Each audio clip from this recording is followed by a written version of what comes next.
Kevin, Eduardo, thank you guys very much. And you just touched on it, man. It is a perfect day. Even the Mighty Sus is laid down and just enjoying what is to come or what happened last night. And check it out, downtown Williamsport. You can see the base pass. You can see, obviously, the logo. You got a batter and a catcher on the left side. It is Little League Central here in South Williamsport, Pennsylvania. And today, the boys who have come as far as any from the Pacific Northwest, great kids from Tacoma, Washington, with their 3 left-handers, one of whom will be on the mound today. And they're going to deal with the bow. You guys just talked about it. That means Kinley Rasmus is back in action. The Southeast against Tacoma with the first pitch. When I grow up, I want to be like me. Can't tell me nothing about who to be. When I grow up. At the wall, he's got another home run. It's Bayonne versus everybody. Throws one up the middle. That will win the game for Phenix City. The comeback is complete. McCabe back. Oh, what a nice running catch.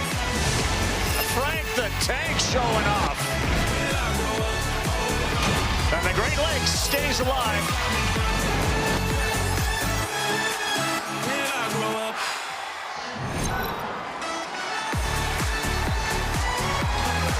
ESPN's coverage of this 2026 Little League World Series is presented by T-Mobile.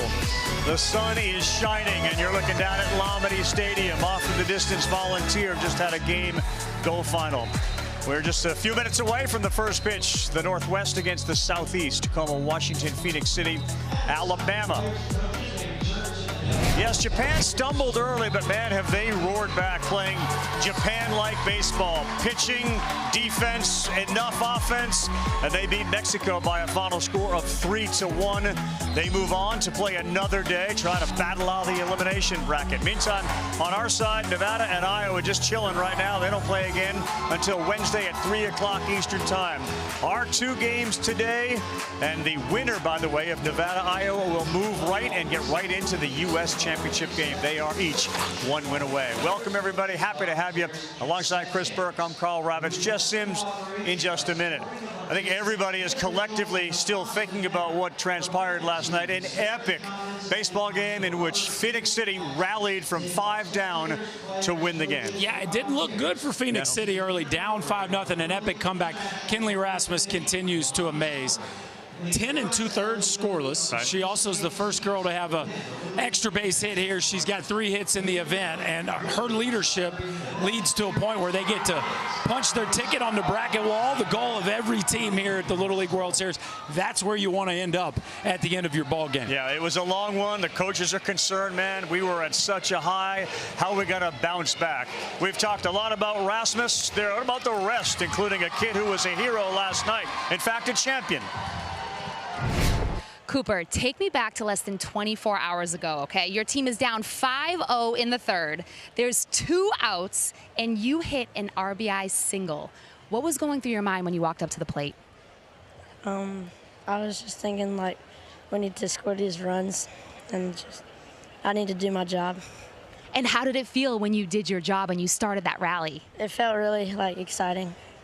Because then Easton and Kinley got hits to tie it all up. So how much confidence do you have in your teammates? I have all the confidence in the world in my teammates. And Brooks came in clutch with his walk-off hit, obviously, when you guys went to extra innings. Did you just have so much fun last night? Yes, ma'am. I had a lot of fun. Now, quick turnaround, though, less than 24 hours. So what did coaches say to get you guys ready for today? Just have fun. And that's what it's all about. Cooper, keep being you. Champion, that's your last name. That's all that needs to be said. Yes, ma'am. Adorable. Love from Cooper, champion. And the rest of the team. Remember, Rasmus had that great double play, which started everything, kind of a momentum turner. But the bottom of the order was good last night. Now, nobody in the order was good the first time these teams met, and the same kid is pitching for Washington. Yeah, that's a problem for Alabama because Frank McCabe was fantastic the first time. A little bit of trouble in the first, got out of it. and then went hitless the next 4 innings. So just the 1 bunt single in the first, ripped through the next 4 innings with 0 problems, 5 Ks. And oh, by the way, he can defend as well. A full stretch athlete. We see the range in the outfield. And by the way, he can hit as well, Rev. Yeah, so let's loosen him up. Big number 7, Frank the Tank. Special talents, yeah, 1 right now. Baseball and pitching. All part of the Southpaw Patrol that has made this team one of the best in the United States. When we come back, what is the encore for Phenix City as they get set to take a team on that took them down? We'll be right back with the first pitch.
Yeah, the hill is kind of mellow today. You know, we're cresting pretty soon as we get set to move towards championship weekend on Saturday and Sunday when we'll have the entire thing decided. Will one of these 2 teams be there? It is so hard to get there from the elimination side, and Washington and Alabama have obviously lost. It's going to be Washington who beat Alabama and Ohio, then lost to Nevada. Coming to the plate first, let's meet the boys.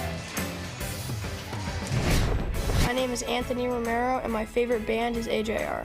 My name is Erdy Heinzman, and my favorite food is tacos. My name is Smith Hudson, and my favorite TV show is SpongeBob. My name is Evan Yarbrough, and my favorite team is the Seattle Mariners. My name is Bradley Williams, and my favorite baseball player is Brian Wu.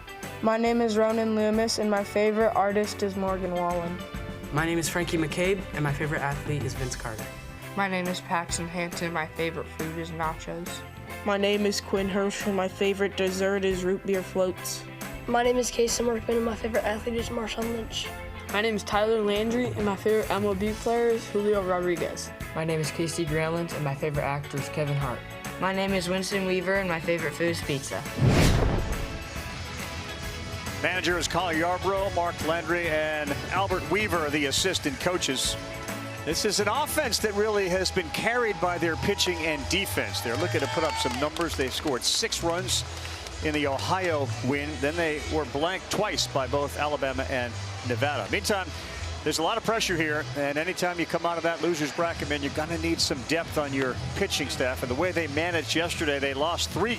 So Jerry Taylor's get the call. Yeah, Jerry Taylor, we haven't seen him since the regionals, and it didn't necessarily go great there. But you said it, Ref, to advance, to hang around in an event like this when you lose your first game, somebody's got to be a hero. Yeah. Somebody's got to come up with a performance that maybe you didn't expect, and Jerry Taylor gets that opportunity here this afternoon. All right, so yes, there is the Southeast with the rise up. There is the bow. You can fear it. You can embrace it. Kinley Rasmus right there will be the shortstop. She has just been absolutely spectacular. And more on Washington's offense, 12 for 70 here in Williamsport. That's a 171 average. Kason Workman, though, he's had some very big hits. He is the second baseman. It was in the 7th inning against Alabama that he delivered the game winner. 1 ball, no strikes. There wasn't much offense last 2 times. Last time these 2 teams matched up. So Kinley was the starter. She was. That creates a bit of an offensive sort of slugfest that you don't score runs. That's a good pitch up there at the letters. 1 ball, 1 strike. It's also interesting, the last 2 times these teams met, it's fresh, it's new. They don't really know what to expect. Both these teams now have played a few games and had a chance to settle in here. I expect to see the best version of both of these teams offensively here today. And the wind, which is very little, is blowing a little bit out towards left field. That's where Cedric Harrison is. Cam Lee's in center, and Lorenzo Quintero is in right. And just like that, it's a 1-2 count. First innings have been critical. They always are, no matter the level you play at. But certainly here we've seen bases loaded, no-out situations, and runs not scored. These 2 teams were involved in that game that had some first-inning hijinks. And it can really settle a pitcher who hasn't been on the mound yet in Williamsport. Settle him down. He's gone. Good start for Taylor. Little high cheese up and in, and a swing and a miss from Workman. And that was not by mistake. You see Brooks Cameron is going to be set up in right there. He's showing the mid on the inner third of the plate. Jerry Taylor climbs the ladder right above the barrel of Kason Workman, and that's a awfully nifty start. You see the radar gun light up when the pitch is about 70. And he's throwing around 60 to 63, and he's painting a little bit just off to go 1-0.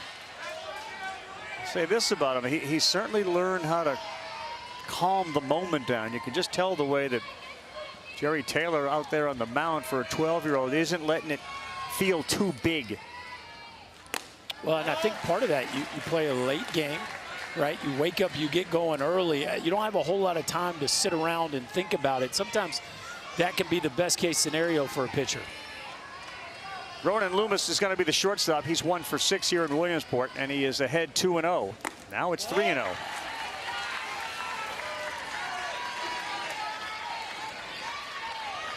The temperature here, it's been a little warmer than it has been, up into the high 70s, low 80s forecast. So popsicles will work. 3 in the afternoon. Is there a better time? Why not? Why not? Walk and a strikeout is the start here for Taylor as Loomis is on. And now you start to get into the big, tall lefties. The first one will be Frank McCabe, who's got 1 hit and 7 plate appearances. Love the Little League Classic. He got a chance to talk to all of his heroes. He appeared on the Sunday night baseball game that we had on ESPN. Got a chance to ask questions. He's a mature kid. He's going to be on the mound, and now he can try to help himself.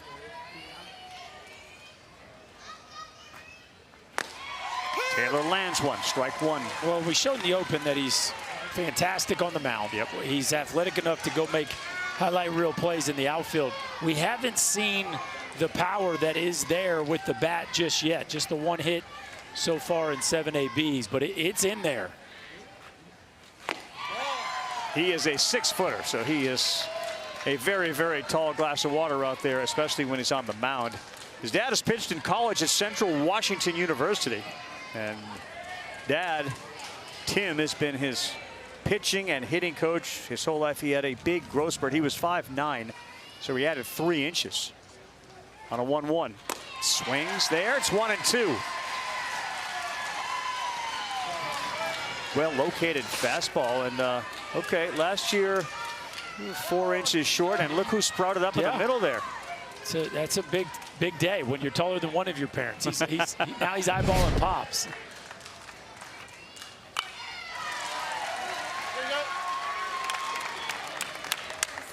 Hayden is his sister right there. Genevieve, mom.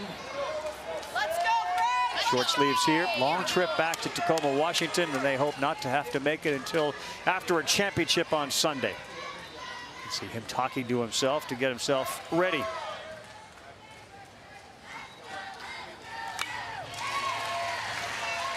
Taylor's got some ride on that fastball. Nothing really at the bottom of the zone yet. Everything kind of up and just above the hitting zone for these hitters. Works out well so long as you can get it up there, but you miss with something around the belt, you might get your feelings hurt. Couple of foul balls, and that one sails high. Saw this last night, man. There were 1,000 foul balls in that game, and it allowed the pitchers to have to add pitches to their pitch count, and it just kept the innings going, and then ultimately balls were put in play. Wild game last night.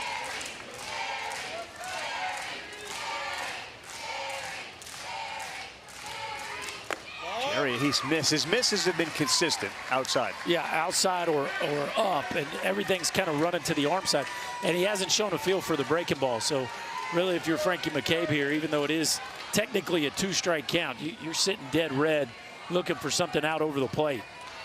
Jerry's 5'6", a 12-year-old, and here comes the 3-2, and that's another foul ball.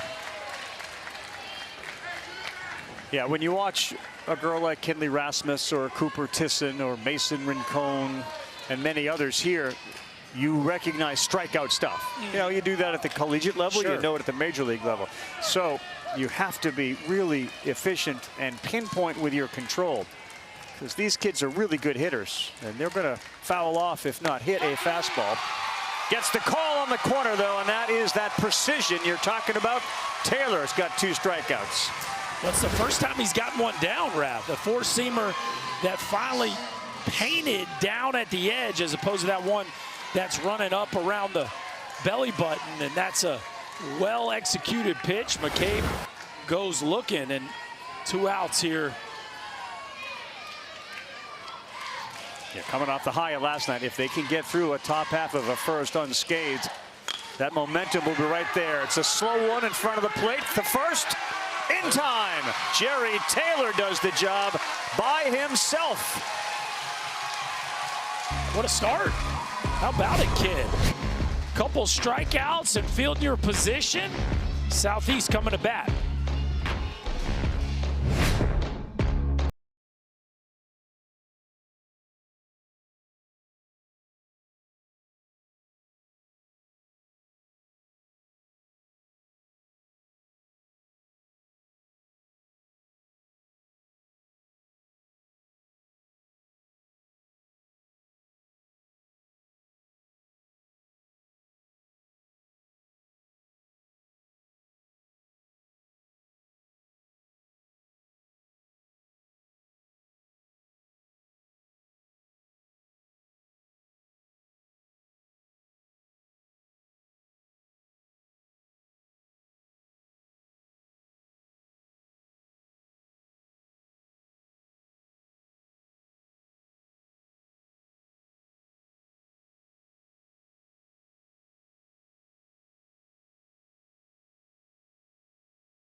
Winner survives, loser eliminated, and we got ourselves a great one.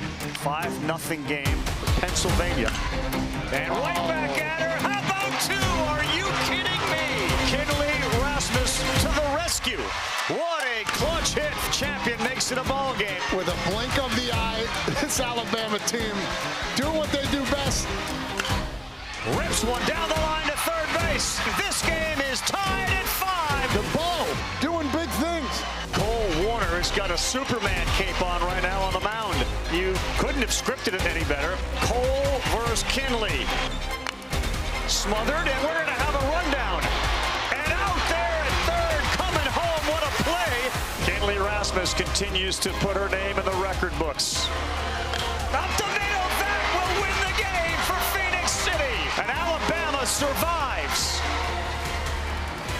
Well, Berkey, there were just so many big moments in that game. Base runner leading off third on a ground ball he didn't have to run on. Rasmus made an amazing play, not only on a line drive, one on a ground ball, and just the clutch hits that kept coming after being down 5-0. Yeah, they got it done with 2 outs, and you know, there's a little bit curious maybe with the pitch selection of Kinsley coming on third, but it all worked out well. Yeah, and the new Queen of Williamsport. Let's meet her and her mates. My name is Cooper Champion. My favorite food is crab. My name is Cedric Harrison, and my favorite app is TikTok. My name is Lorenzo Quintero. My favorite artist is Daddy Yankee. My name is Riker Rasmus, and my favorite baseball player is Aaron Judge. My name is Easton Allen, and my favorite subject is math. My name is Uriah Burklight, and my favorite team is the Braves. My name is Leighton Burt. My favorite player is Michael Jordan. My name is Brooks Cameron, and my favorite singer is Zach Bryan. My name is Jeremiah Taylor, and my favorite food is pizza. My name is Kason Smith, and my favorite TV show is Young Sheldon. My name is Cam Lee. My favorite athlete is Lamar Jackson. My name is Kinley Rasmus, and my favorite hobby is swimming. Up here with Chris Burke, Carl Ravitch, Jeff Sims down on the field. There's that Phenix City, Alabama batting order.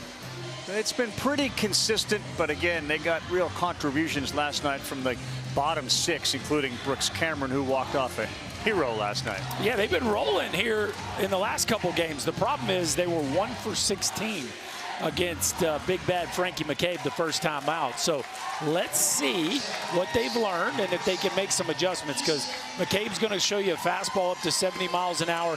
And the last time out, Ravi, we were both really impressed with his breaking ball command. Yes, his breaking ball was being called for a strike. You wonder maybe small ball. We saw that with the Nevada team. We've seen it with others. Maybe try to get a bunt down and get some base runners. But you see McCabe, the lefty, on the first base side of the rubber, and he is a big kid. And he lands one down low. Well, last night, the other game, I should say, he was way up high and getting those calls. Easton Allen's had a very good series. He's 3 for 8. He went Spider-Man, which was good, and the webbing said he went. Spider-Man referring to the home plate umpire putting both hands out as if he's shooting string to appeal the call. On the ground, off the glove, off 2 gloves, and just like that, a little different feel for Phenix City as Allen is aboard. Winston Weaver bent over, and then Kason Workman did too. Well, if he makes the play, he's going to have to get back there himself, and you can see he's already starting to position himself to go back to the base, and you got to finish the catch first. Well, here comes Kinley Rasmus. The number of things that she has done for the first time for a girl continue to mount, but she's got 3 hits and has the ability to hit one over the wall. Swings at the first one, and it is 0-1. Wow, already, man, into the Hall of Fame goes the bow. I see the frog there as well, another team mascot. But Kinley Rasmus is in the Little League Museum Hall of Excellence. Her bow is there, so clearly she packs more than 1 bow. I think they can figure that out to end up in the Hall of Fame. She's put on quite a show here, setting records with almost every hit she gets or strikeout she records. The only girl with an extra base hit at the Little League World Series. Foul tip into the net. Rasmus struck out. Nice job there after Easton Allen reached on an error. Rasmus retired. Command has been really good by Frankie McCabe. This one's dotted on the corner. Sticks in the glove of Yarbrough, and boy, is that a big out to get the always dangerous Kinley Rasmus. Well, through each series that teams play, you always look for somebody who you realize, like, we got to get this guy going. And in this case, it's Uriah Burklight. He is hitless so far, and he is a terrific player and a good hitter. It gets by, and now into scoring position goes Allen. That is the first ball that Frankie McCabe has thrown. Yeah, 7 for 11 in the regionals was Uriah Burklight.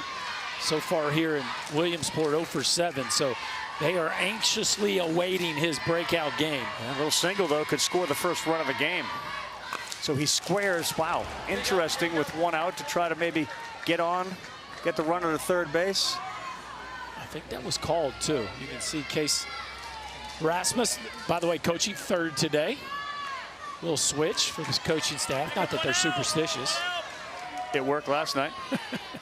He ended up there in that big inning where they scored 5 runs, so we'll do it again today. Oh, boy, that hit him on the foot. Amazing. McCabe has shown, as you said, such great control, and then a pass ball, and now a hit batter. Yeah, he just yanks this one. And look at Burklight not move the feet. Hang in there, take that free pass. Well done. You wonder 0 for 7, but maybe try to get him going. He didn't do that, and then a hit batter. Sure, he feels first base. Typically, though, that ball below your knees is tough to hang in there on. So well done to Burklight there to take the HBP. Cleanup hitter Kason Smith. Remember, in their first meeting, McCabe had a little first inning issue.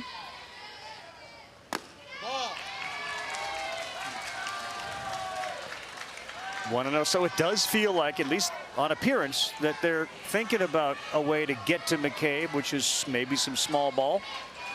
I remember Kason Smith bunted the last time these two matched up. Oh, wow. Yeah, that is such a hard pitch for a left-handed hitter. It starts behind him and just sweeps in over the plate. Love the pitch call, too. It'd been easy to expect him to bunt right there and groove a fastball.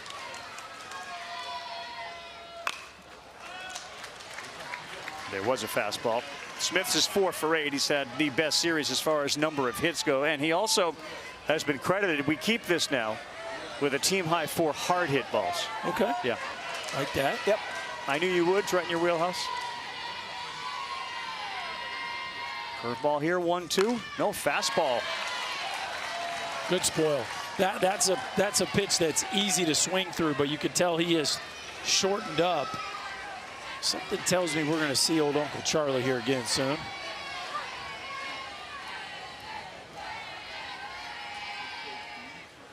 There it is, up the middle and through. Is it going to be enough to score, Allen? Here's the throw from home. It's offline. It's 1-0, and it gets away, which allows both runners to advance. Well, they're picking up where they left off last night. Kason Smith delivers to make it.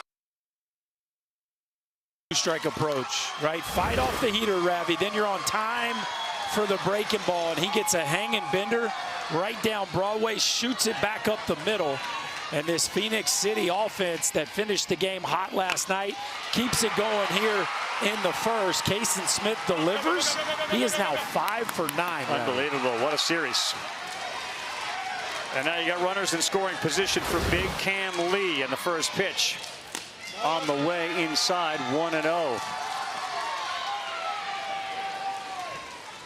So McCabe was able to escape the first inning in the first start. Here he's given up 1. Fastball, Spidey, no swing. Okay. And the fastball's starting to tick up a little bit, Rav. Yeah, I can see that. Frankie's digging down for his best heater, and you better be careful here because Cam Lee can launch you in a heartbeat. Power on power, you're right, 71 miles an hour. That mound is just 46 short feet away. And the reason you see 92 miles an hour would be the equivalent on a major league mound, 60 feet, 6 inches away. That is on the corner, good call. Our home plate umpire, Jason Weatherford.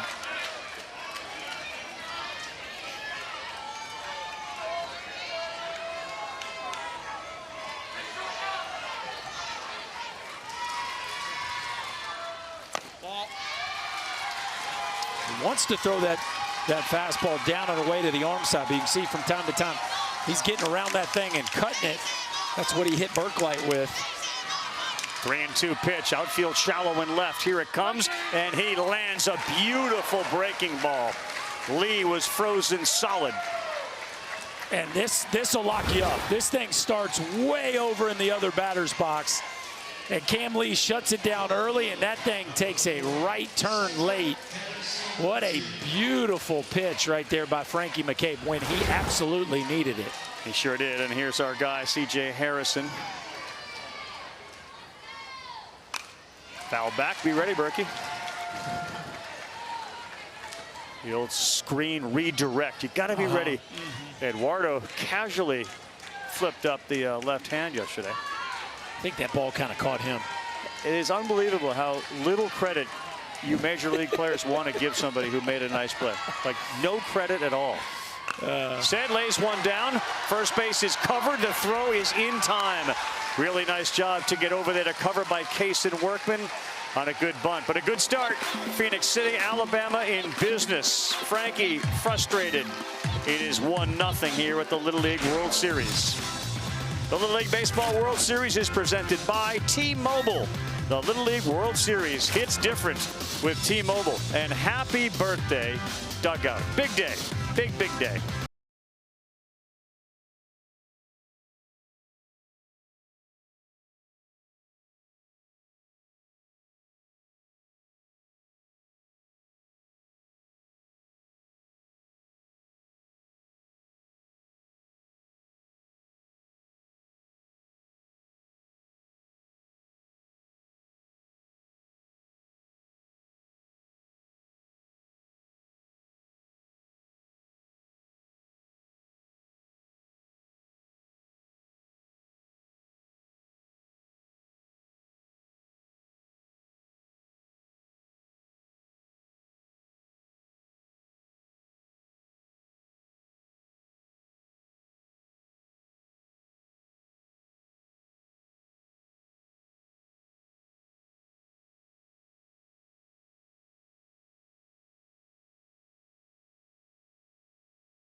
All right, guys, I'm here with Evan, and he's got a card trick for us, don't you, Evan? Yes, I do. All right, show us how it's done. Okay, so I'm going to take a prediction card out of the deck, and then you're going to get the predicted card. All right, let's see if I can do it. All right. Okay, so this is my prediction card. Now, I'm going to put this down. I want you to make a pile of cards of up to 4. Up to 4 cards. 1, 2, 3. I'm going to go all the way 4. Yeah, okay. So now make 2 different piles. Okay, so now I got 1, 2, 2. Okay, so there's no, this is my prediction card. There's no such thing as a 2, 3 of hearts in one deck. So we got to go 3 of hearts. How did you do that? Okay, Evan, give it up for Evan. Yeah. How long have you been doing that? Like 2 months. A pro. Nice job. All right, Berkey's completely confused. So we had the 3 of spades and the 10 of hearts. Yeah, so 3 of, had a 3 and a heart. Okay. But I mean, you had to have a heart and you have a 3. That's true. You had to. True. You had to do that. I'm gonna marinate on that for a minute, and I'll come back with a grade. If Jess picked, I mean, I don't want to look. Let's not buzzkill it. But if Jess picked the cards from the middle of the deck, are we ruining the card trick, or are we okay? Yeah, I'm good. I'm good. Well done. You sold me. It's a tough crowd. Eduardo gets no cred for catching the baseball, and now we're all over a 12-year-old for a card trick. Come on now. Let's lock it in here. Love that look right there. A couple of Philly fans make the trip down here to Williamsport to watch the Little League World Series game.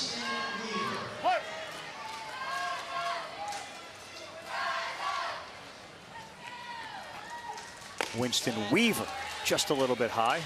What do you think the conversation was with Jerry Taylor about getting it down, or about what he did in the first inning as a pitcher from his coaches? I would say they were fired up with what they got from him. Yes, they want the ball down around the knees a little more often than up around the letters, but I think just the fact that the last time we saw him in regionals, you know, it was 4 hits, a walk, and 3 runs.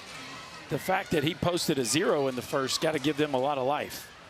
Needs one over the plate. It was, but it was low, and just like that, 3-0. Very legitimate reason. Duckout's birthday, that is a day off from the education. Happy birthday to Dugout.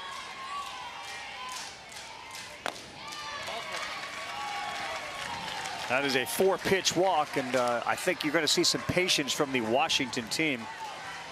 They didn't miss by much. Yikes. Fear the bow. it looked so good. Concept is great. Yes. That's bad. Cardboard Cadillac on the other side, ref. That's really well done. We just need less friction. Slow track early. Here's Yarbrough, son of the manager. He is the catcher, looking for his first hit. Taylor looks for his first strike. Now you can see the approach. Dad down there who's managing third base. Just make sure that pitch comes up a little bit.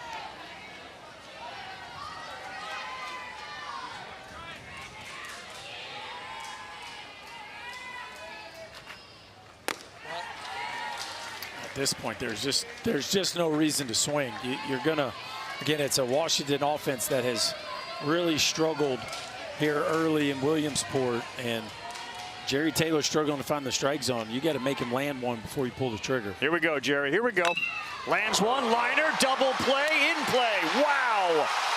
That is the second game in which a big double play could continue to either turn or keep the momentum.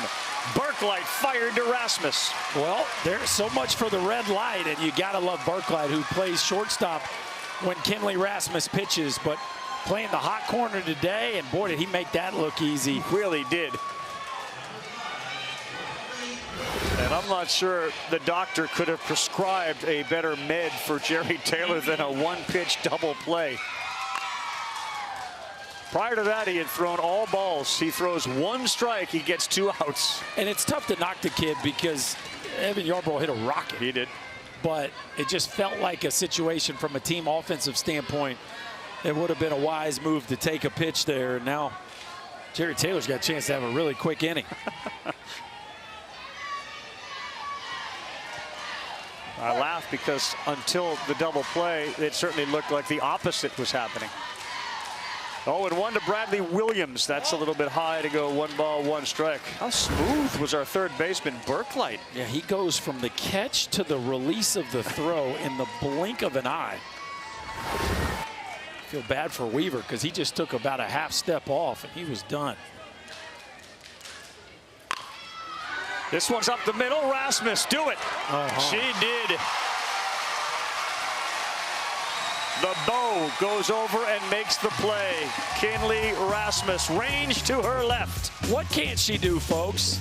How about a crossover step, catch and throw? She makes it look easy.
Comedy Stadium on an absolutely perfect day. We welcome you back to ESPN's coverage of the Little League World Series. It is presented by T-Mobile.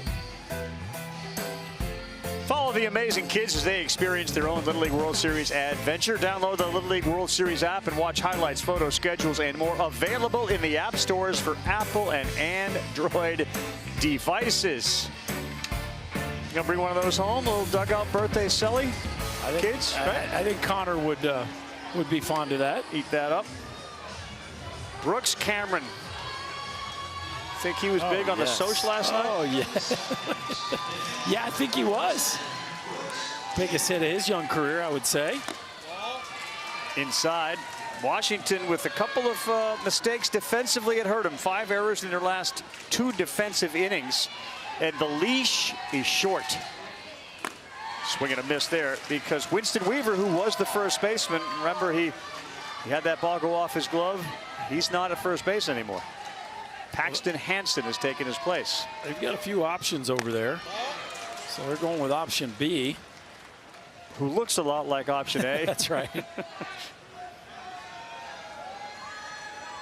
He could be in line to pitch, and if not today, certainly tomorrow. The winner will play tomorrow against tonight's winner between New Jersey and Ohio.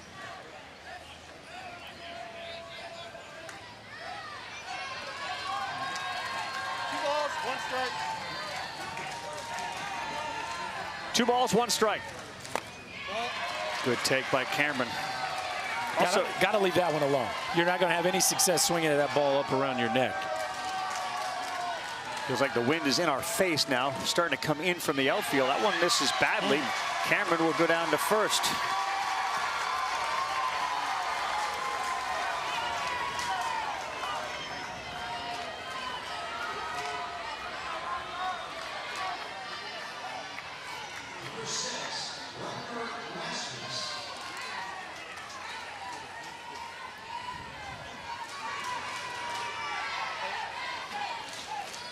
Riker Rasmus, we're bunting. Everybody is right in his grill. Tyler Landry was about 9 feet away from him. Well, we've seen some interesting bunt defenses here in Williamsport, but the Northwest has it nailed.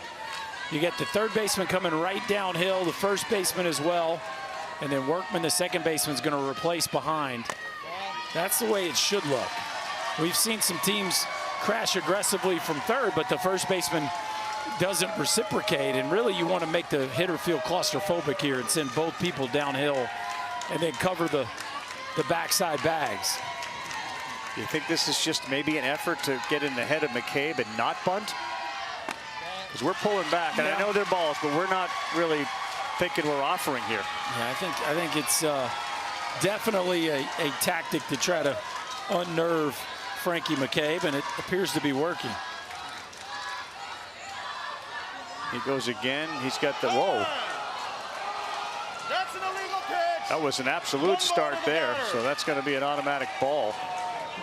And which that is would ball be ball four, right? Yeah. I'm not sure what Frank McCabe saw other than the bat being waggled. No, the catcher was waving him off. Okay. Evan Yarbrough was trying to get him to step off. Watch Yarbrough here, Ravi. See him? Yeah, oh yeah. Yeah. So you get a ball for what would be a balk, and as a result, that's ball 4. Okay. Stay within yourself and do a job. Just if they're going to squirt a bunt, throw it right through the bat. Okay. You don't have to take this all on your shoulders. You've got a defense playing behind you. Okay. They're going to continue to do it until you can show them that you can throw a strike when they squirt a bunt. All right. So just go right through the bat. Here we go. And this is a good pitcher. Let's make no mistake about it. Frankie McCabe is one of the better pitchers here in Williamsport. And you can see where his trajectory could eventually take him. Right now he's got to deal with it. Just kind of the mental obstacle, yes, honestly, of these kids crowding the plate and fake bunting. And Quintero, you wouldn't surprise you if he's going to do the same thing. A little bit of a break, I think, there from our home plate umpire. That one certainly looked high, as Quintero is only 5 feet 2 inches tall. There's just not a lot of space. He is a terrific bunter because he's so fast. And he does lay one down. McCabe looks to third, second, first, safe. Bases are loaded. He looked everywhere. He looked at third. Second had no one on it, and first base was late. There's the speed. You got to know your base runner, Ravi. Quintero just runs too well. So you're either going to the lead base or you're going right to first, but you don't have time to look to third, not throw it. His play was to third, Rav. The play was to third without question, but once you look there, you have to throw it. And Quintero just absolutely flies.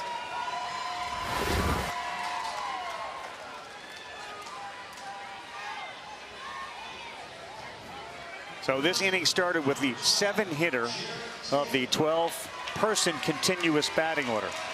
A walk, and a bunt single. Ball has not left the infield. Ball hasn't really left the dirt for all intents and purposes in front of the plate. And here's Jerry Taylor. He swings. Ravi, you tell me, when he picks this ball up, third base, look how far the runner is. Right here, boom, look. He's out. He had all the time in the world to throw that ball to third.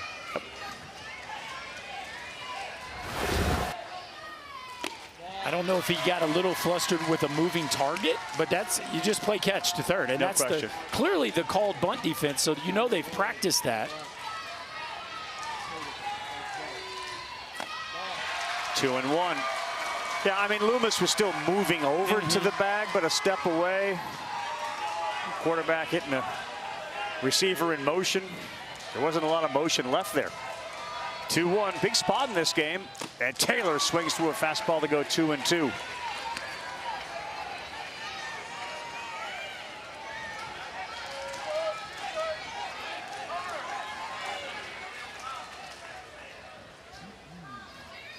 We have seen a number of bases loaded, no-out situations, and a handful of times here, the offensive team hasn't scored. That's a good start. Taylor retired. They're going to need something from the last two in the batting order if they want to get a run in. And Frankie McCabe just continues to show us the ability to rise to the moment and not let traffic bother him. Big sequence of pitches right there.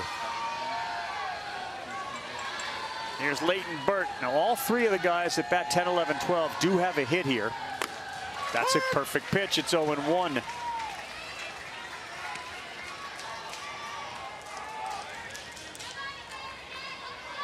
So against Pennsylvania, the 7 through 12 hitters went 5 for 11. They were the game changers. And another one right on the corner. Yes, so many times that's the theme here in Williamsport for the teams that survive in advance. It's contributions from the bottom part of the batting order. Infield all in on an 0-2. Fouled off.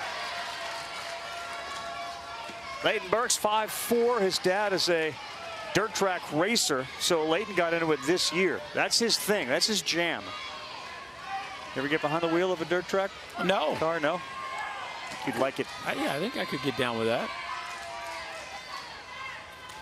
That is high. 1-2. Pitch count elevated. 42 here. We're in the bottom of the second. Off speed, strike 3. Boy, he took something off, and you're seeing what Frankie McCabe is capable of. Strikeout number 4. Well, it was rocky early in this frame, but boy, as it looked steady here of late, the backdoor bender just continues to be a problem for this Alabama offense to pull the trigger, and now McCabe just one pitch away from dancing around trouble again. One of the stars from last night is at the plate. Pre-game interview for Cooper Champion. Efficient with his word usage. He asked me a question, I answered it. That's right. One of the neatest parts about being here in Williamsport is watching the kids answer questions. Brooks Cameron is the catcher. He was at third base. Be aggressive. Need you to score here, okay? He's off. 2 outs. So he'll get his gear on, and they put Burt at third base. This is a difficult ask for a lefty against McCabe. Yeah, it certainly is. And this is where, as a defense, you got to keep reminding, especially your third baseman, Tyler Landry, all you got to do is flip the ball home. Right? You don't have to throw this ball to first base.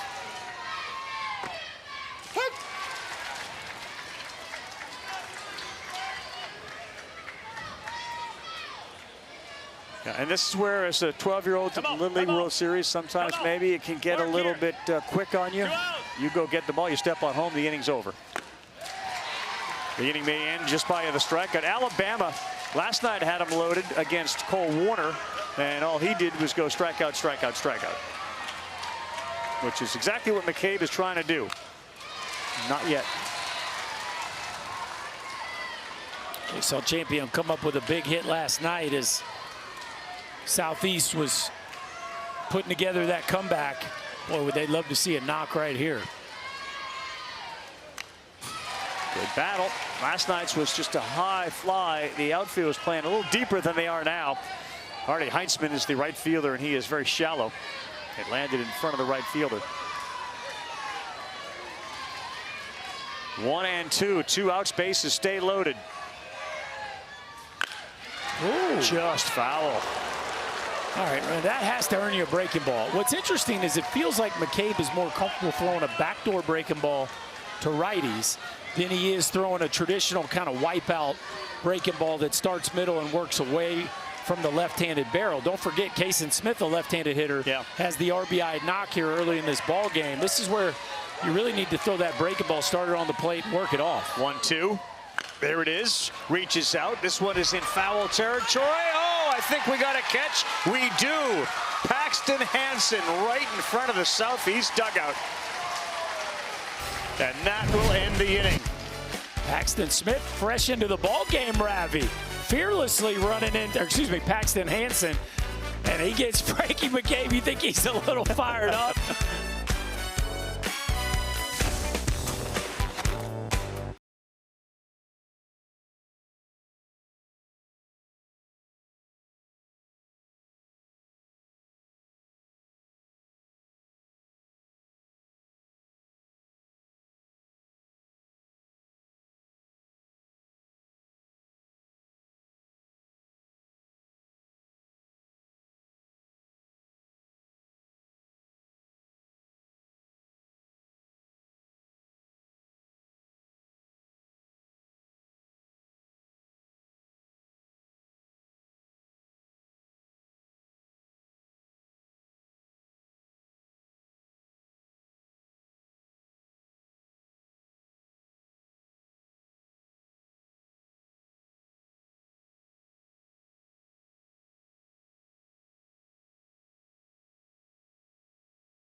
All right, walk like a star, man, and that is what we have here. That is Cooper Tisson.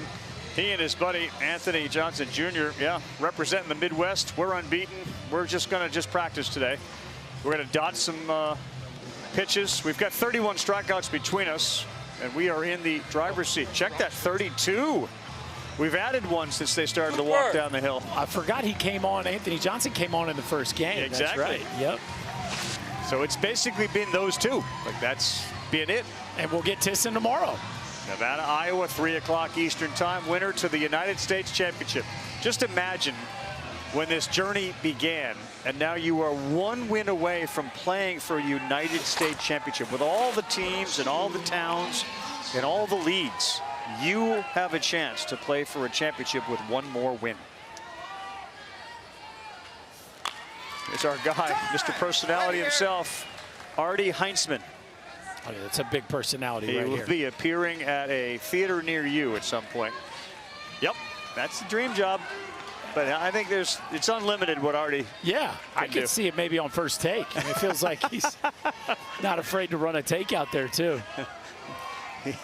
Artie, he could be on first, second, and third take. We heard a lot in just a short period of time.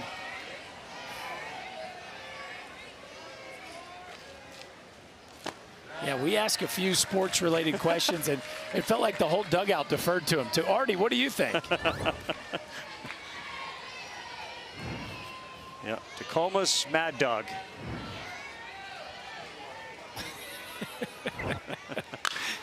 He had to be excited about the big dumpers hat trick last night. Yeah, they all have been a little bit more rejuvenated. And I don't know if it was Artie. I don't want to accuse him, but we went over there before the game and said, hey, you guys, you turn the Mariners around. You know, Raleigh's hit a handful here, what, 3 last night? And somebody chirped up, yeah, we need a lot more of those. Tough crowd. It's hard.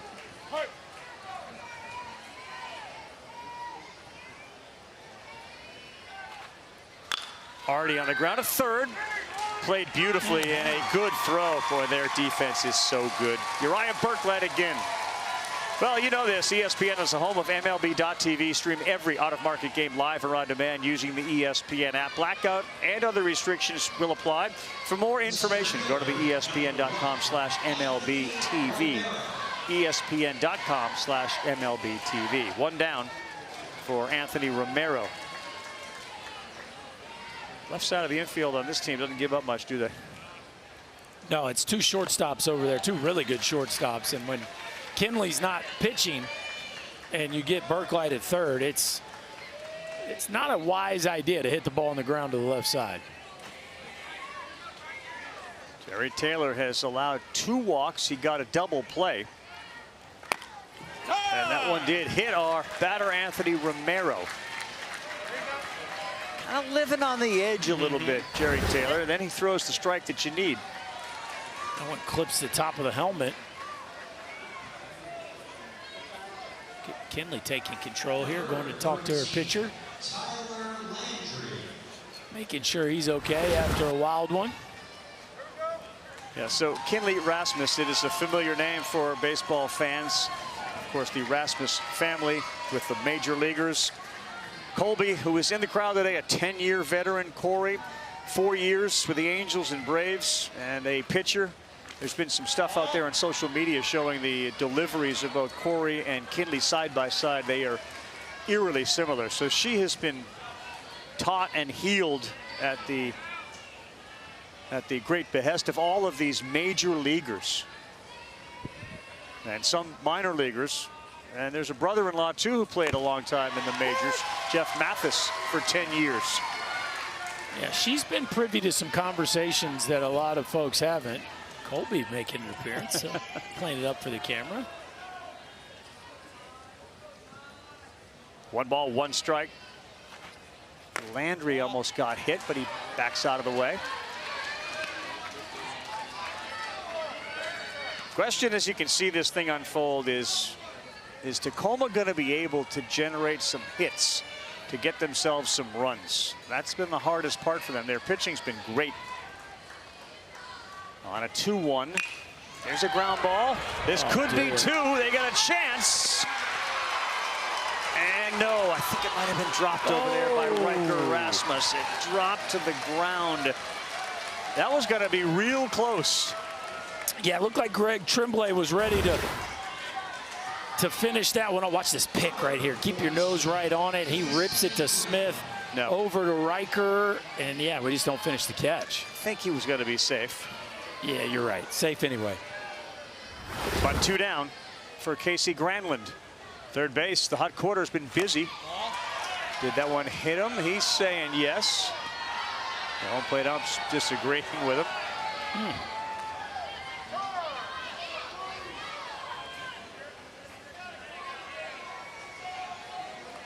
The Rooster wants you to eyeball this thing up a little bit.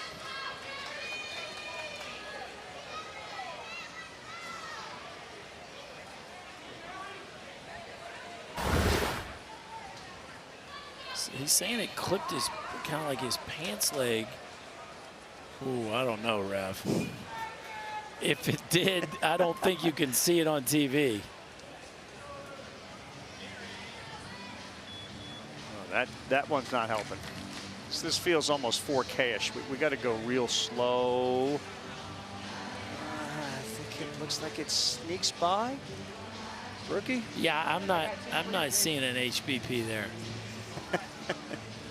love the effort. Sure.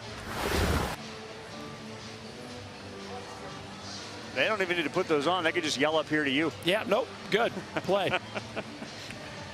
I'd be happy to fill that role for him. I'm sure you would. Free of charge. Does it hit the back leg? Is there a chance it clips the back? No, we're not in it. Look at Notes over here is shaking Nothing. it. He's shaking his head so hard no that his neck is now hurting. It was a fairly convincing sell job, though.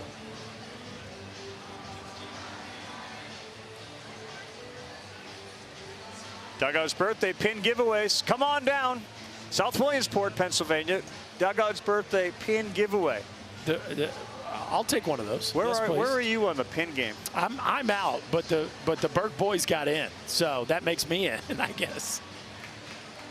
I'm not a Frazier. No.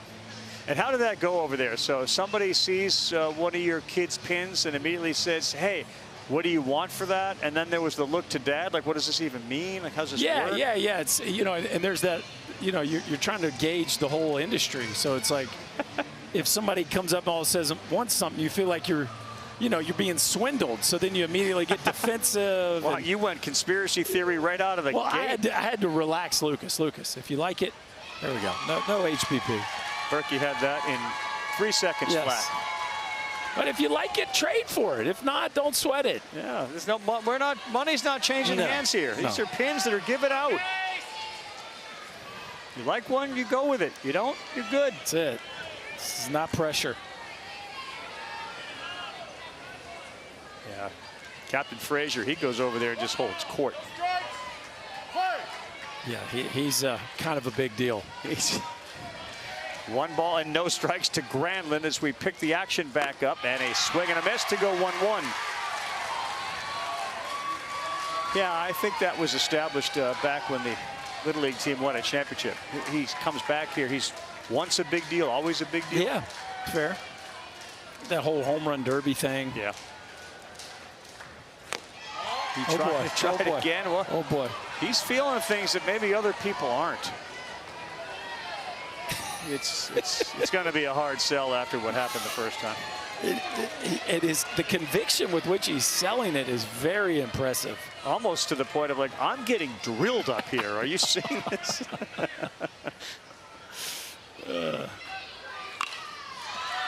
Popped up. Here comes our first baseman, Rasmus. Our catcher's there. No! Nice play. Down to the knees.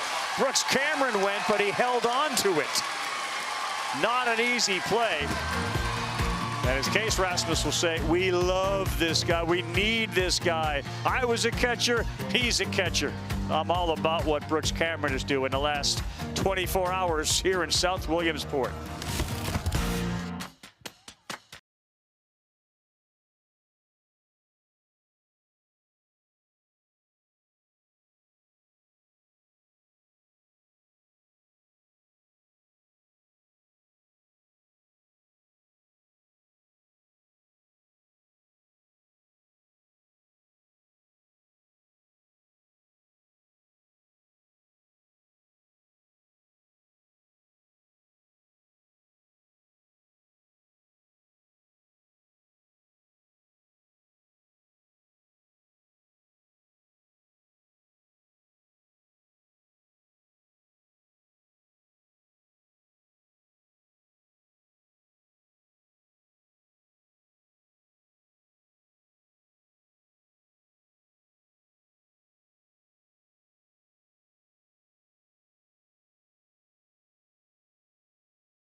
Hi Kinley, Megan Grant here. I heard your biggest dream was to meet me, and as surprised as I am to hear that, I would love to hopefully make one of your dreams come true. What you're doing at the Little League World Series is amazing, and just want to say I'm in full support of you. Kinley, it's Reese. I wanted to wish you luck at the Little League World Series. I've been seeing you do such incredible things. It's so cool to see, and keep being the competitor that you are. It's incredible, and you're inspiring so many people around you. Good luck.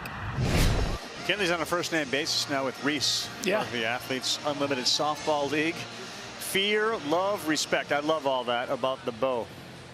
Obviously, if you're an opponent, you're probably going to be in fear of it. If you're rooting for her and them, you're in love with it. It does harken back to the days of when Monet Davis was here.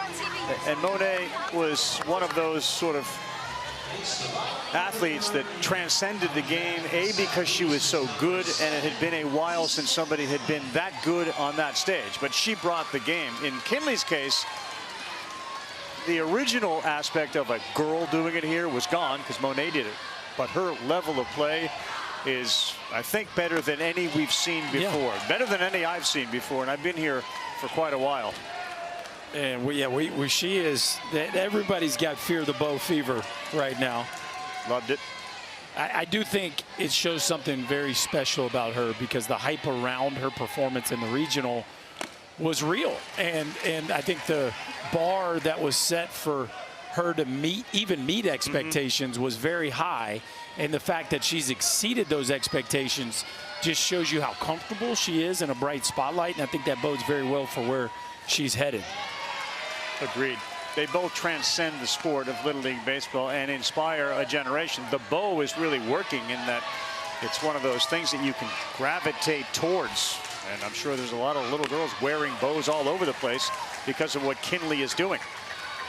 Top of the order, Easton Allen is 2-2. Kinley will bat next. She struck out her first time up.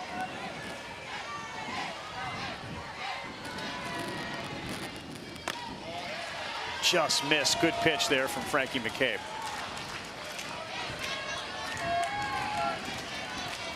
Frankie's yet to get a leadoff hitter. You know he wants to retire Easton Allen right here. A big gust of wind is just blown through here, and Frankie's looking around too, wondering like, what in the world?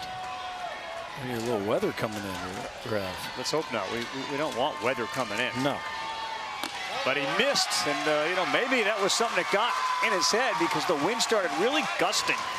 That is a leadoff walk, Berkey, and here comes Kinley, who does it with the arm. She does it with the bat. She does it with her glove. Yeah, this was game one after she had thrown 6 scoreless innings. We saw her do it with the glove.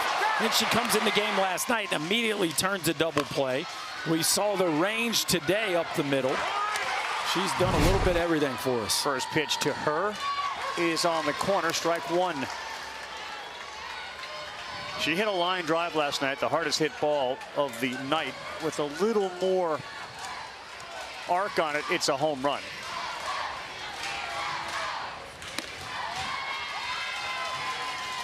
Here the Southeast chanting, fear the bow.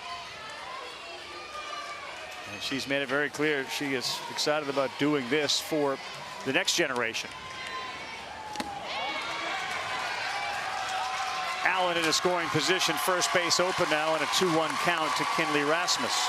Well, I mean, the first time the top of the order was up, Easton Allen got on off an error and then advanced on a pass ball. Now he gets on off a walk, advances on a wild pitch. Be careful throwing a fastball here, 2-1. Oh. It almost looked like she was early on that. Yeah. Rob. Like she was so geared up that she was a click out in front of a 69-mile-an-hour fastball. See if he goes with the backdoor breaking ball here.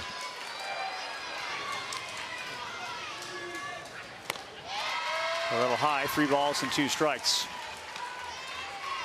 As her mom Jill said yesterday to Jess Sims, she's basically had a bat in her hand, and Jill can't watch since she was in diapers. Mom not rocking the ball. Not present. Just for Kinley. Swings and drives one into left field. Allen is going to be waved in. Here he comes. He will score! An RBI for Rasmus. Aggressive base running. She ties the Little League World Series record with her 4th hit in a series. 2-0 Alabama. It's just such a clean move, Ravi. We talked about how early she was on the last pass. Look how short that barrel moves to the front of the hitting zone. And then I really thought Washington had a chance here. A little bit of a bobble on the relay. Allen scores, and Kinley Rasmus just continues to shine in all aspects of the game. Another run batted in, another entry into the record books for Kinley, who does it with 2 strikes. And for a Washington offense that has not been able to score, you see the name Stella in 23. And popped up on the infield, and the out is made there. And Sayaka Tsushima, 1998, Japan. Watch how A to B, how sudden that barrel gets to her front foot. Right from the load position to the front part of the hitting zone in the blink of an eye. And because that barrel path is so clean, she has no problem facing velocity. And right, we talked about her future, and they say her future is going to be in softball. We know you have to hit premium velocity from 46 feet to play that sport at a high level. And you look at the swing mechanics, and again, how tidy that path is. I have no doubt she's going to be able to play at a very high level in that sport as well. With all that's going on in college sports, can she just early entry and just play next year? I think there's a transcript part of that she may need to. We haven't figured out how to avoid those yet. A few classes she may need to take. She ties Katie Reyes with 3 RBIs, most all-time in a single World Series. She's eligible to pitch again on Friday. Now, there's some weather potentially on Thursday, which could push a game to Friday, but otherwise, if they keep winning, they'd be there Saturday. That one gets by and down to second base. And things have been a little shaky here for Frankie McCabe on the mound and his catcher, Evan Yarbrough. And Yarbrough has traditionally been so good. 4 pass balls, 5 wild pitches. A little late on that bunt. Meantime, on the other side, we talked about Brooks Cameron and his value. No pass balls on the other side. Yeah, he's been incredible. We saw him in the last inning with a pop-up there deep into foul territory. But Cameron has been probably the best defensive catcher in this event. 2-1. Berklight is due. It's 2-2. And the ability to limit free bases. We know free passes. But then once somebody's on, no more free bases is a big differentiator. Berklight way out in front of it. That was caught. That is a strike. All right, what do you have, Jess? Ravi, I'm over here with my girl Harper, and she's here with her mom Jamie, little sister Daisy, and grandma Diane. They're from Loyalsock, Pennsylvania, just 5 minutes away from here. You've been here before, Harper, but I think this one's a little extra special. Why is that? Because Kinley's here, and it's cool because she's a girl in Little League, and it's just really cool. And do you play softball or baseball? I play softball. What position do you play? Outfield and shortstop. Oh my gosh, what would you want to say to Kinley if you got the chance to say something? Just follow your dreams and play ball. I love that. And can we see the bow? Yes, and then we got little sister Daisy. Daisy, can we hear Fear the Bow? Fear the Bow. Yes, and Mom, these hats. I mean, is this the coolest thing to experience with your daughters and your mom? It's amazing. It's really exciting. We're so happy to have you here. Let's go. Let's cheer on our girls some more. Here we go, Kinley. 2 balls, 1 strike. That is going on across the country, Perky. Oh, there's no doubt. Daisy was ready for her time to shine, wasn't she? She sure was. Cam Lee looking to shine as he chased one out of the zone. But yeah, the bow, I'm telling you, if you're a store and you have bows or you are thinking about selling them, now is the time to capitalize. No question. The Kinley gear is a real thing. Yes. 74 pitches in the 3rd inning for Frankie McCabe. They've sent Hansen down to warm up. Heads up. No. Needed a bounce. Yeah. But sometimes you bury your nose in your scorebook, and I just don't want you to get clipped. I appreciate the heads up. We got it all. It's that grandma there, fearing the bow. Mendoza's going to show up with a fear of the bow hat soon. Don't let Mr. Lee get those arms extended. We've seen the damage he can do. What do you think Case Rasmus saw that he's going to have this? Hey, make him bring it down here. Battle here, you got me?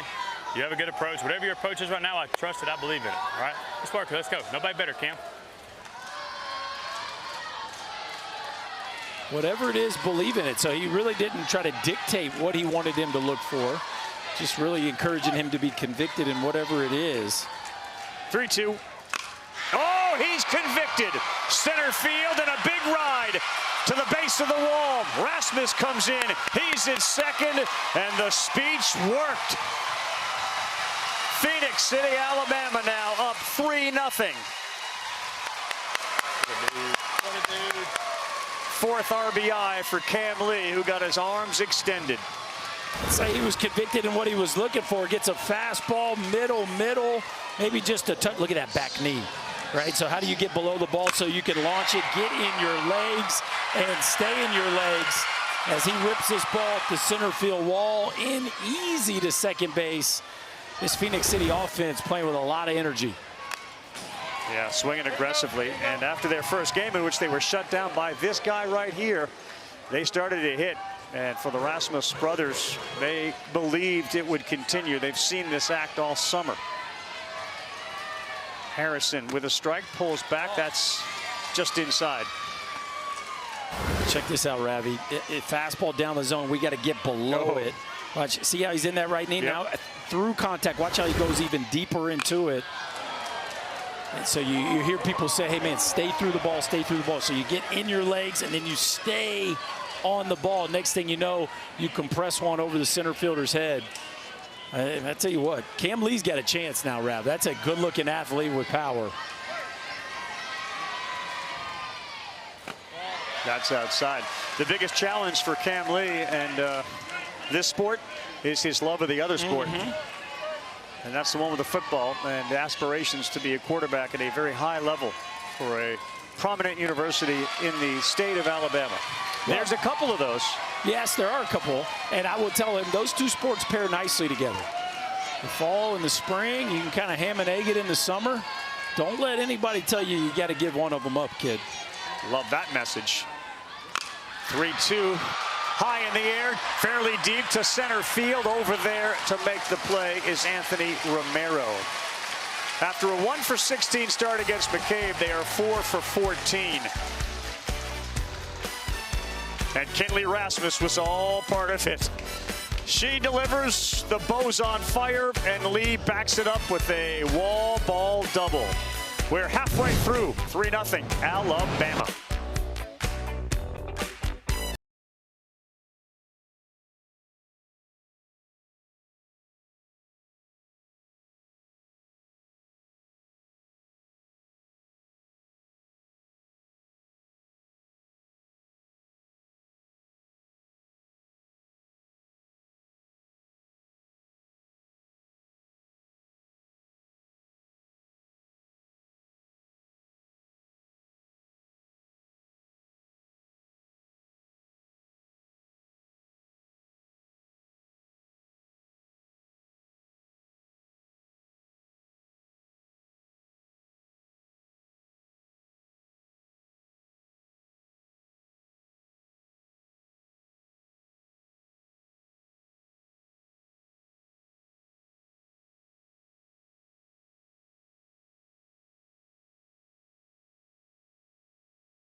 Welcome back, everyone, to ESPN's coverage of this Little League World Series is presented by T-Mobile. And Berkey knows this. You can find it on Facebook, X, Instagram, YouTube, and TikTok in the official handles. Hey, now. Get in it. Now. The new double fisted. It's at Little League, and don't forget to use the hashtag LLWS. So slow down and enjoy it, my man. Like him. Yes. He is slowed down, and he's enjoying it. That is post double fist ice cream sitch. We're just going to lay down for a bit. I can get down with some frozen lemonade. I'm in on that. Is that an ask right now, or are you putting in a request? Not maybe. Okay. I'm not averse to it, but sounded a bit requestish. It's an endorsement. Well, we're only halfway through this one, and Jerry Taylor has pitched himself a very good game so far, as the team from Tacoma has yet to get a hit, and that one is out of play. Getting late early. Just 3 ABs late. Yes, it does. And with only 3 of them left, it feels like they need something good to happen here for them in this frame. How do you think Nasty Knuckles came to be? He's got to have a great knuckleball. Has to.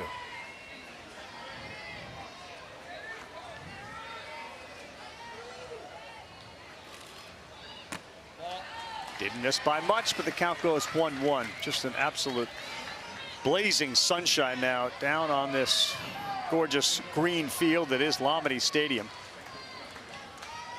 Lomity was here for a long time, late 50s, and then Volunteer, 2000s. That's where the international side plays. Popped up, center fielder, Cam Lee. He comes charging in to make the play. There is 1 down.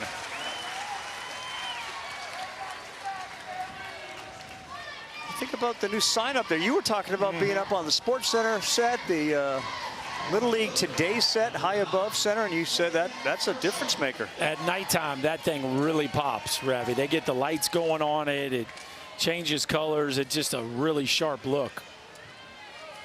Quinn Herschel is the last in the order, and then we'll go back to the top. And he jumps at it, but he doesn't swing it, so when it's 1-0.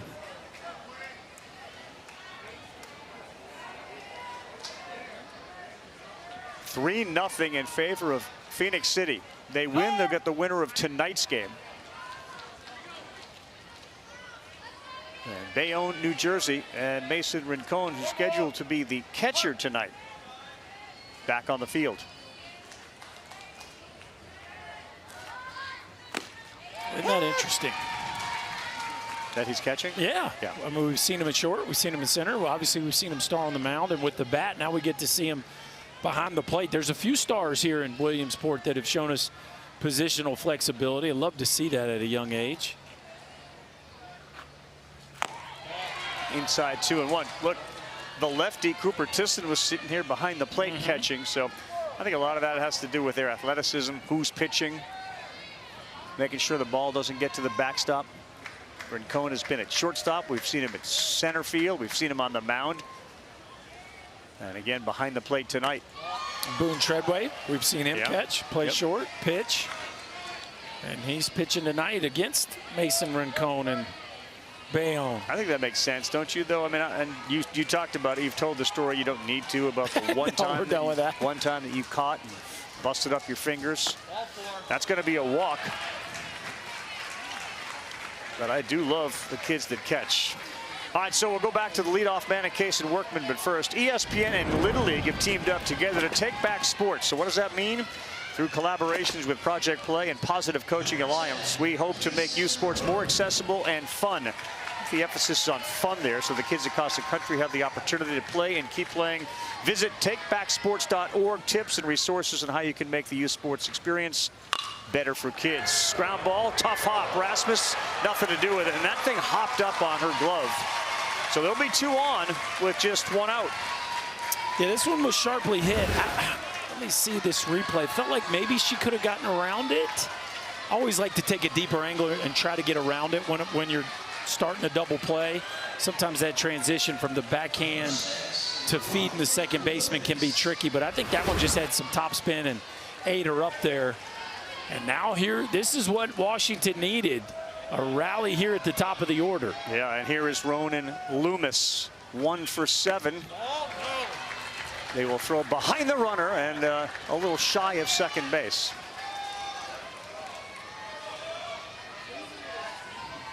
They rule the Workman ball in play, hit, first hit of the game for Tacoma. So that is a hit for Kason Workman. There's one down. They're looking to turn a double play. Loomis looking to get one in the outfield, and he fouls one out of play here. That was an opportunity, and boy, it feels like Southeast has just got a stranglehold on this game. But all of a sudden, with a couple dudes on and one out sitting right here in the middle of the order, there is a great opportunity for the boys from Tacoma to hop right back in this ball game.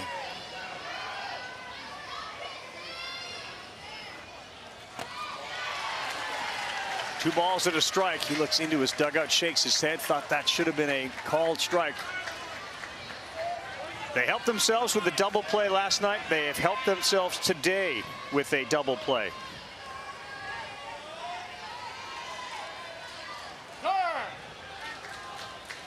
Loomis and McCabe were both monsters for this team to help them get to Williamsport, but neither one of them have really got going here, but certainly capable of changing the game. McCabe is on deck. 2-1. Yep, 2-2.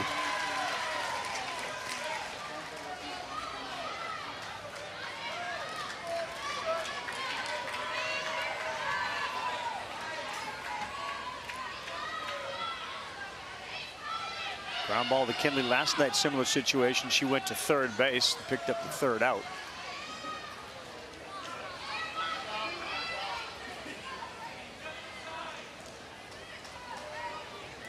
I think we're having a conversation around your favorite conversation. Sign relay, and there seems to be a conversation topic every time somebody look. He's putting his hands behind his back now.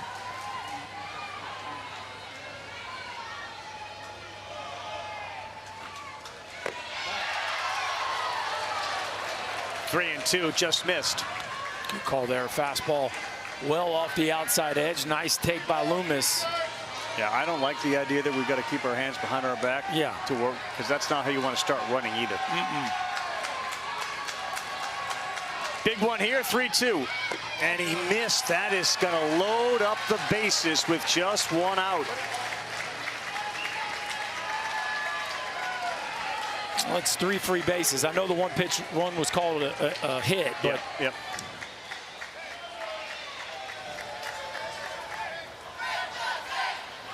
Oh, we're good. Playing good. How you feeling? Keep working. Right now. Let him hit it. Let him hit it. Don't nibble. Go right up. Huh? What is it? Infield in. Yeah. Corners back. Middle turn 2 right here. Let's work here. Corners in. Middle back. Dang it. Brooks messed me up. Corners in. Middle back. Let's work here. We're in a great spot. Work. You got me? I don't care if it's a grand slammer. It doesn't matter. We're going to hit. You understand me? So have full confidence. We're going to hit the baseball. You got me? Let's work. I mean, I got to talk to him. We're good. We're good. I love that, because his message, and then like 3 of the infielders dropped their own little messages on me. Yes, it's a very involved infield here. You got a lot of future coaches, I think, on their hands. But the game could very well be in the balance here, with Jerry Taylor throwing to big Frank McCabe, who's going to try to erase some of the pitching issues he had with one big swing. And there was one big swing, but an off speed, it's 0-1. I'd say that looked like a changeup, and a very nicely executed changeup at that. Harshold is the runner at third. Workman at second, Loomis at first. Plenty of room on a ball that's pulled. Backing up at first base goes Riker Rasmus in case of one hard on the ground. 0-2. Comes up empty on a couple pitches that he certainly could get the barrel on. Boy, would they love to see Frank the Tank bust out right here. Frank the Tank with a tank? That would be a heck of a call. Plenty of room, too, over the right fielder's head, Quintero. He's shallow against this big number 3 hitter in the order. Cam Lee in center always plays deep. He likes to come in on the ball.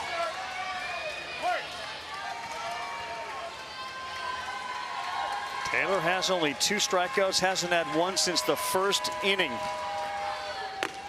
That's too far outside.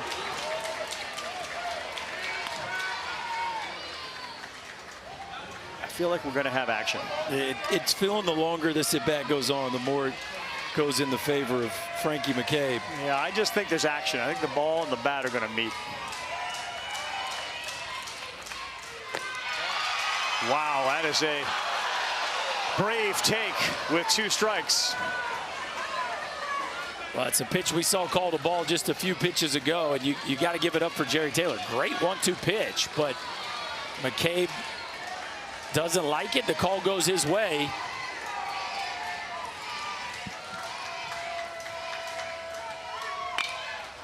Popped up, center field. Lee there, tagging, and Rasmus will get it and hold on to it with the first run of the game. Comes Hirschhold. We had action, and he didn't miss it by much. I think that's one of those classic at-bats that both teams would probably take the result. Phenix City fine with trading it out for a run as they were already up 3. And for Washington, you have to score there, right? You just need one. That's a big shot in the arm, and maybe you can figure out a way to get one more knock here. For Paxton Hansen, who's got a couple of hits, as many as any coming into this game as anyone on the team. Workman now has 3. Hansen is 2 for 7. Chases one, 0-1. That's one thing that we didn't see McCabe do, expand that strike zone.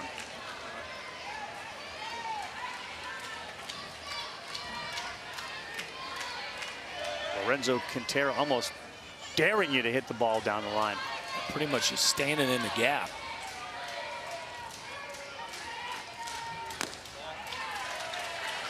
But I don't blame him. We haven't really seen a left-handed hitter hook one in the right field corner all week. And again, continuous batting order. McCabe is now retired. There's a chance you don't see him again, barring a big rally. This is a big at bat for Hansen, the cleanup hitter. Swings and misses at 1 high. And if you're Jerry Taylor, you got to keep going up there, right? He's proven that he will chase that pitch.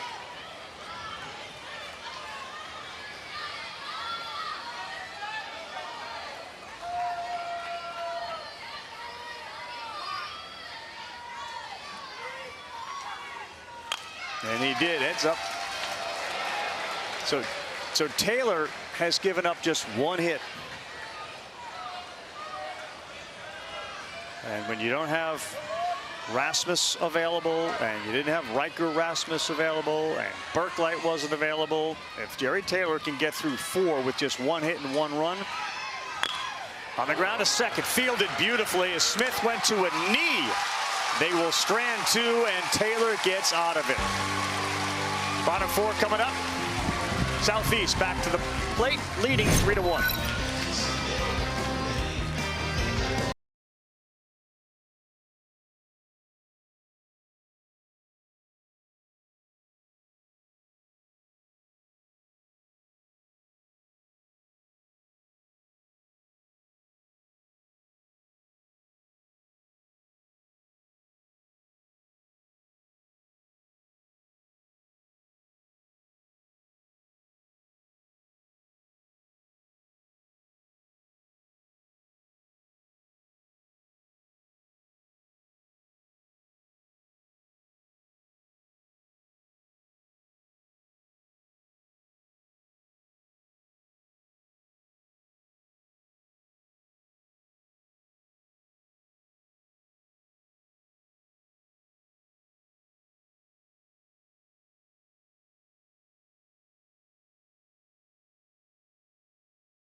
Little League World Series action continues. The team from Canada got a win yesterday. So did they, South Korea, and those are the teams that are going to be on the field next.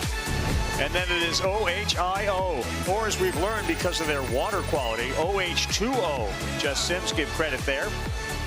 Ohio and the Bayonne boys coming up at 7 o'clock Eastern time. Gathering the gloves and getting ready for Vancouver, British Columbia, and Seoul, South Korea. Vancouver, British Columbia continues to, in the entire country of Canada, distinguish themselves as an improving baseball country. Question. I don't think the Blue Jays' success last year would ever hurt baseball in a country. I mean, the country obviously was enamored with what they did, getting all the way to Game 7 of the World Series. Those things translate down, the trickle-down effect. Yeah, we've seen Canada play better this year. We've seen Czechia play better this very year. Good so game yesterday. Good to see the little leagues in that part of the world improving. So we go bottom 4, 6-inning game, double elimination format. And Frankie McCabe has thrown 83 pitches, so he likely will face Brooks Cameron, and that will end his day as he lands a strike. So this will be the 85th pitch, which means it appears Paxton Hansen will be the next lefty on the mound.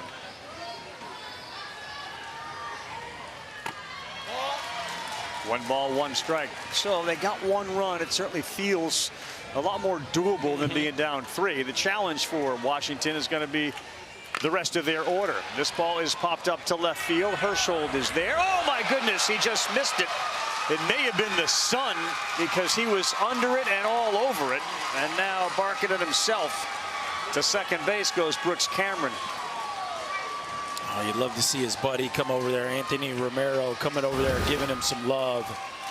Boy, that's just a tough one. I'm with you, Ravi. It felt like the sun is kind of right there at that area where he's looking. He's got his sunglasses on. Ball just tips off the edge of his glove. It looked like he was all over it, too. Well, McCabe's day is done, so he's out, and now he's going to need his mates to pick him up the same way that our center fielder Romero is helping Hershold out.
Well, another one of the Southpaw Patrol for this team from Tacoma, Washington, Paxton Hansen. 5'9", 120. Who doesn't love a good Dr. Seuss book at any age? You a green eggs and ham guy? Sure. Yeah, I've read plenty of those to the kids through the years. Paxton Hansen on for the second time here at the Little League World Series. First time out, an inning, a walk, a K, a couple hits, but he avoided giving up a run. So the good news is for Washington, he's been out there before. Riker Rasmus is a swinger into right field. It goes. They've been waving him all day. They're going to wave another one. Here comes Cameron. That run will score. Riker Rasmus delivers his second hit here in Williamsport, and it's a big one, 4-1. How about Riker getting a fastball out over the plate and a really clean move to drive that one in the backside gap. That's what it looks like to be ready early in an at-bat in an aggressive frame of mind. Southeast adds to their lead, actually gets that 3-run lead back. Yes. Big swing. Quintero is trying to hit it up to the museum. Woo. Well, how about the impact the Rasmuses are having right now for Phoenix City? Riker got off to a bit of a slow start offensively. He's been doing it with the glove, and he just delivered a big one there. Breaking pitch a little high. Tacoma's got to keep him right here. Tyler Landry is out in the bullpen warming up for Washington. On the corner, tough pitch for a lefty. I'll tell you, when we see Quintero run the way he can, it'd be tempting to try to bunt almost every time. I mean, as quickly as he was able to get to first base. Agreed. That's a mistake. It gets all the way to the backstop, and down to second base goes Riker Rasmus. Yeah, there is Landry out there throwing right now for the team from the Northwest.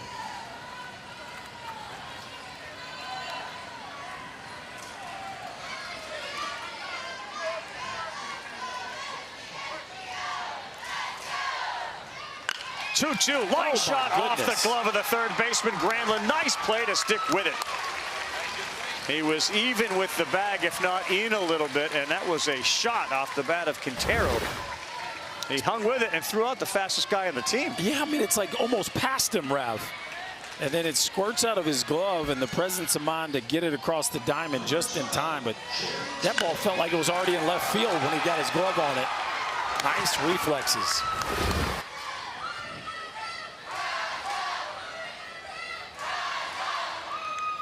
Taylor, a little late to square there, Berkey. Maybe trying to bunt for a hit. Yeah, that's definitely what that looked like. He was trying to kind of sneak attack a bunt down the third baseline.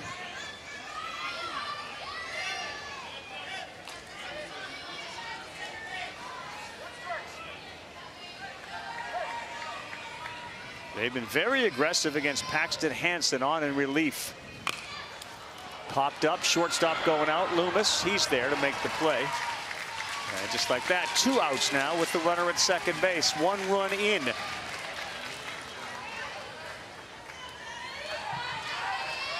Leighton Burt, Cooper champion. In the 5th inning, we will see Kinley Rasmus one more time. She's got a single. She'll be trying to set a Little League World Series record for hits by a girl in a single Little League World Series. I like her chances. Seconded.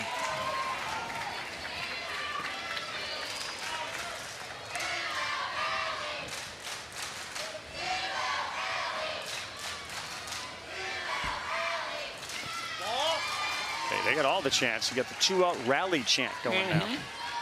Got Fear the Bow, 2-out rally. Yeah, it's a fully engaged Phenix City crowd. Fouled at the plate.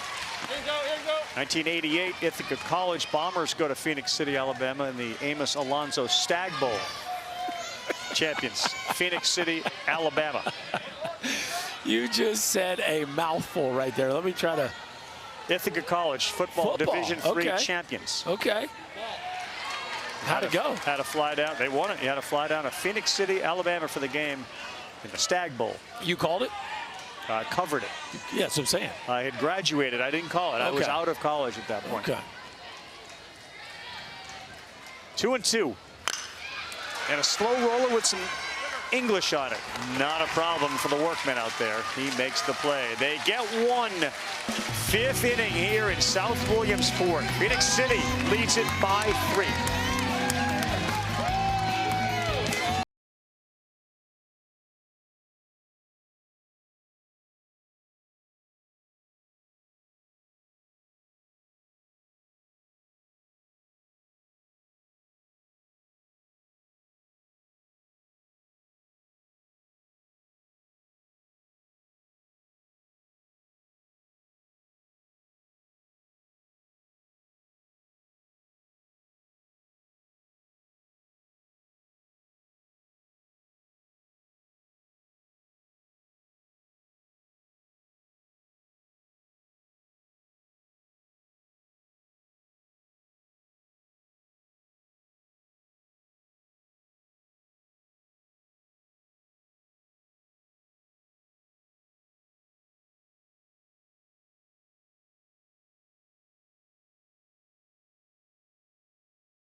Welcome back to ESPN's coverage of this Little League World Series. It is presented by T-Mobile. Well, you start with 20 teams. In fact, you start with thousands of teams, and you work your way through the different tournaments to get here. Your state tournament, your sectionals, your regionals. It is not an easy road. And the game we got right now with Alabama leading Washington 4-1. Another game coming up down there at Volunteer, South Korea and Canada. Getting down to your Final Fours. We'll have our United States Championship on Saturday, the International Championship on Saturday, and Featherbow must have got an engine now. Whoa! Little WD-40 on the bottom of that thing, or what? Clark Griswold checked in. Okay. Greased the skids, and he is off. All right, so it's Winston Weaver who will lead off on what has been a Jerry Taylor type day. Just one hit allowed. 67 pitches. That's a swing and a drive down the line in left, but it's foul by about 10 feet.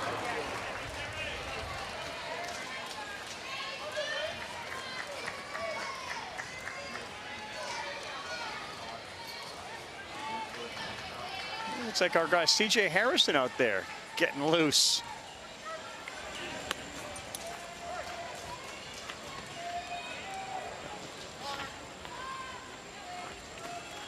Yeah, they're going to have to hand the ball to somebody here shortly. But boy, could they not have been happier with what Jerry Taylor's given them in this one. We talked about it at the Open, right, Rev? Somebody's got to do something that maybe outside of their comfort zone if they're going to keep hanging around. And boy, has Jerry Taylor done that so far in this one.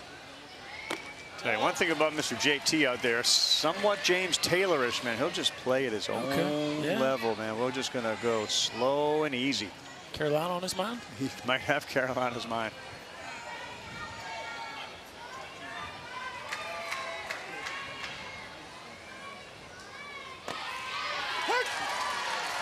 One ball, two strikes, and you know he doesn't pile up strikeouts. He's allowed his defense to make the plays behind him. He's got only 2 Ks, and they came in the first inning. He has just kept the ball away from these left-handed hitters, though, just continuing to nibble at that edge.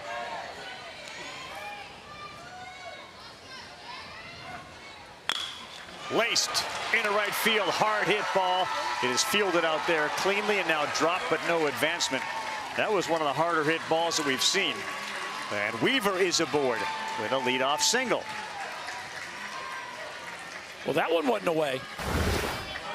This is one that it's a breaking ball that comes down and in, and Winston Weaver's got to answer for that. One of the first times we've seen him make a mistake on the inner third of the plate. Winston Weaver drops the barrel, rips it into right center field, and a leadoff runner is exactly what Washington needed. 71 pitches thrown, time called by Yarbrough. Remember, last night things looked very shaky for Phoenix City. Rasmus went to the mound and said, "Thank God we have Kinley Rasmus." Well, there's no Kinley Rasmus available today. On the ground at third, he's been so good. To second for one. Oh, a bobble! Did they get him? Yes! Even with the bobble, the call at first is out. And it would be a Burklight to Smith double play. And they're going to look at it. They definitely had him. No question. Bobble. No question. Burklight just keeps making hard plays. That is not an easy hop. Not only does he handle it, if he gets it over there in the blink of an eye, and I think he's going to be safe there, Rav. I would agree with that. Look how quick he goes from catch to transfer again. Smith just can't quite get the grip. And yeah, he's safe. Yarbrough beats it out by an eyelash. Love how Riker Rasmus getting down. Look at Rasmus getting down there to pick this ball. It's a good look right there. Yeah. Well, you could do a highlight reel on Burklight's play at third base. Yeah, it's been spectacular.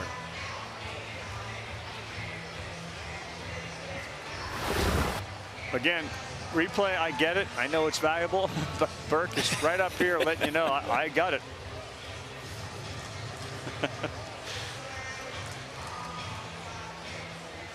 This one was very quick.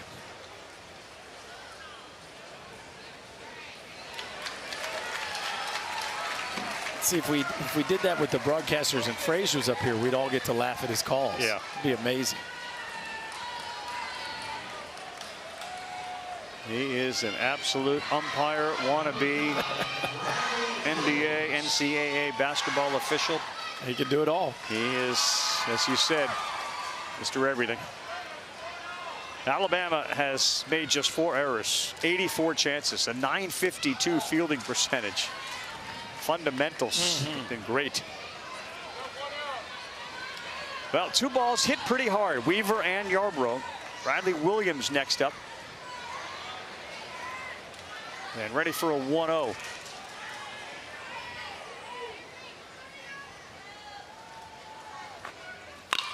And here's one of Rasmus. This is off her and into left field.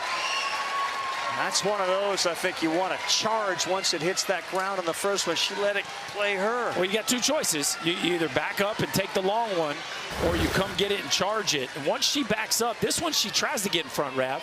See how she tries to get in front of it? Back up and backhand that one because you get a high hop. But when you get in front of it, then it ends up eating you up. Whereas if you drop step, you can have a lot more freedom there to make a play with your glove. And you know, she tried to backhand the last one and missed it. She gets in front of this one and it eats her up. Just a couple tough chances there for the Alabama shortstop. And now they've allowed some runners here again where they could have been off the field on a double play, or they could have been nobody on with a double play. They don't turn, and now a chopper eats her up.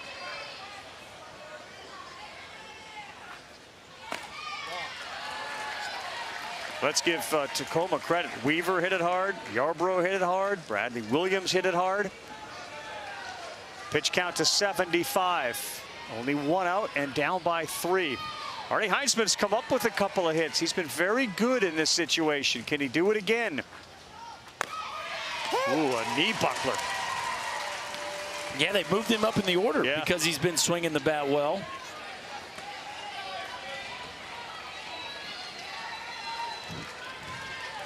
Been a challenge at shortstop today for the usually very reliable Kinley Rasmus. Will she get a chance to redeem right away? Fouled off at the plate. Now, Ravi, you said it.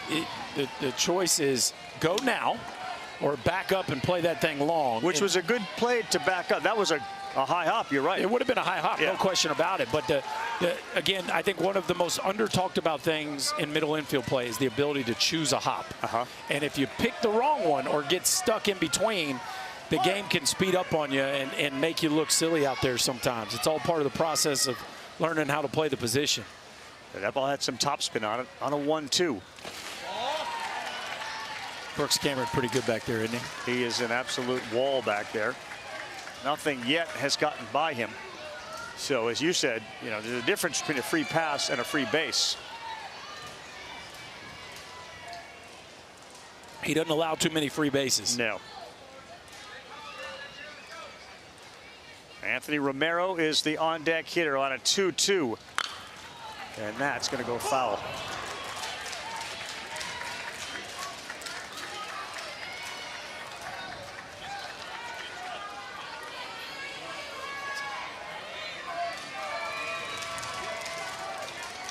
So one guy you probably don't want to hit a hard ground ball to right now is Berklight at third base.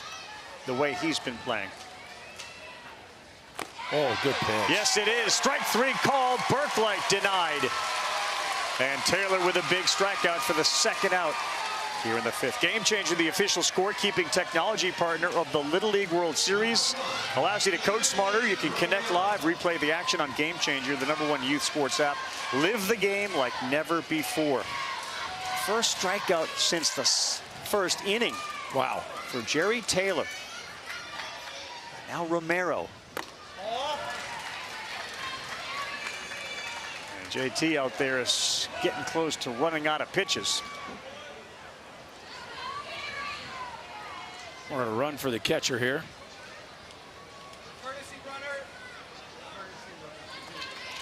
Artie's got to get his base running gear on, though, first, Rev. When Artie gets to second and he puts that on, you know what we call that? A work of art. Is that bad? Yeah. That was pretty bad. Yeah, that was bad. It is. Right along the lines of the Landry out of you laundry. That was really bad. That was bad, too. 1-0 to Romero. Swings, hits it to Rasmus. That time she fielded cleanly, and that may have been as difficult as any, as the work of art was right in front of her. Not a problem. Bottom 5 coming up. It is 4-1.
Straight out of Phenix City, Cam Lee, Kinley Rasmus, and the rest of this Phenix City Alabama team is moving closer to moving on. They lead 4-1 as we go bottom 5. The winner gets the winner of tonight's game between Ohio and New Jersey.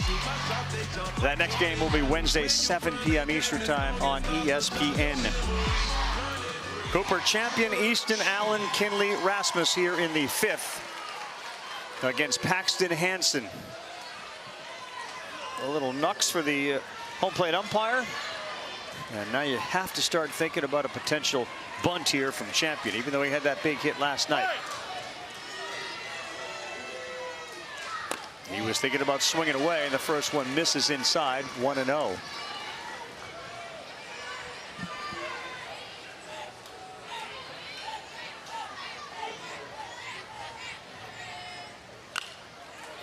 Really good swing from Cooper champion. Had Charles' mom, Gretchen. They had the bases loaded, nobody out in the first inning in their first meeting and didn't score. They scored in the first inning today after an error allowed that run to come all the way around and score. This one is put up in the air to left. Williams is there, and there's one out.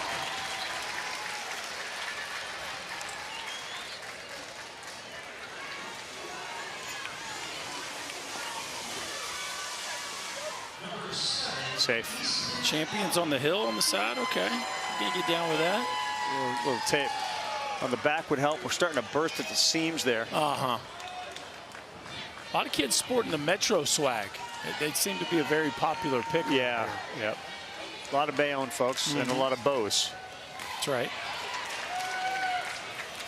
So when I was a little boy, my dad had a Toyota Corolla, and it was held together by electric tape too. So you can do that.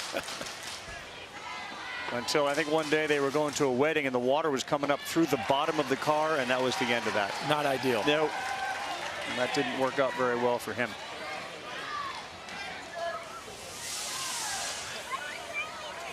But it looks like the back right's starting to rip a little. There you go, a little shove. 0-2, a little high here to Easton Allen.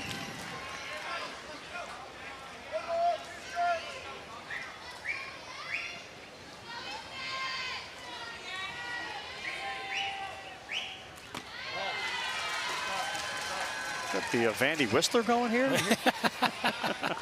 There are some Whistler vibes.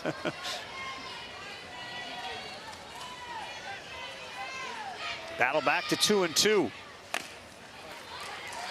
Okay, spoil one on the inside. Well, Easton Allen responsible for 2 runs in this game. He reached on an error. His first at bat came around and scored. Reached on a walk in his second at bat and came around to score. It hasn't been a laser show, but he's done his job getting on base.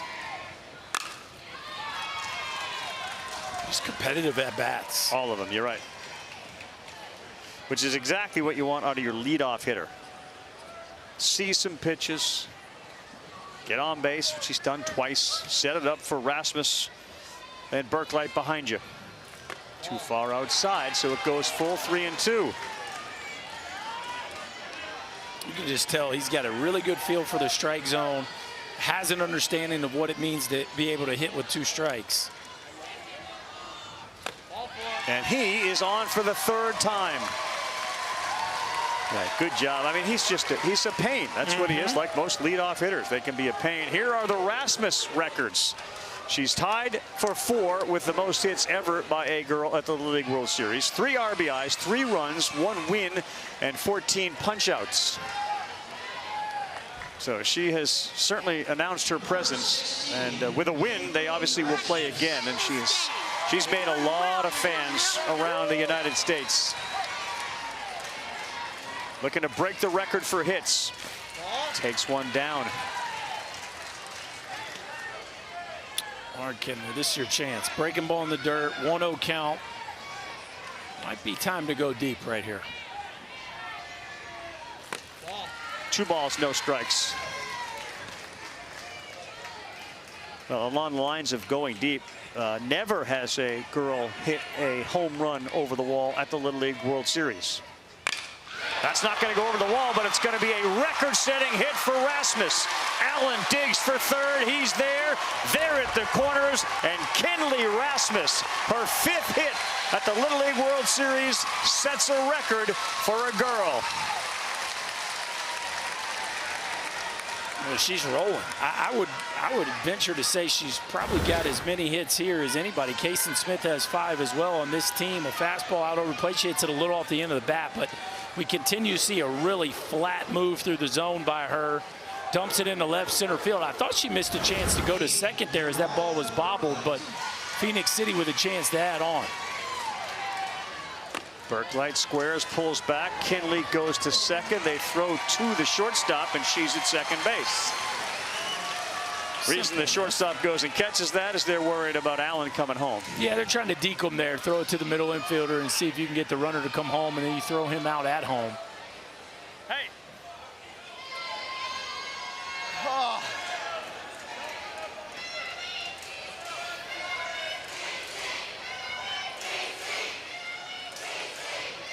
Question to the home plate umpire, was the Berklight effort at the bunt an actual attempt to call a strike?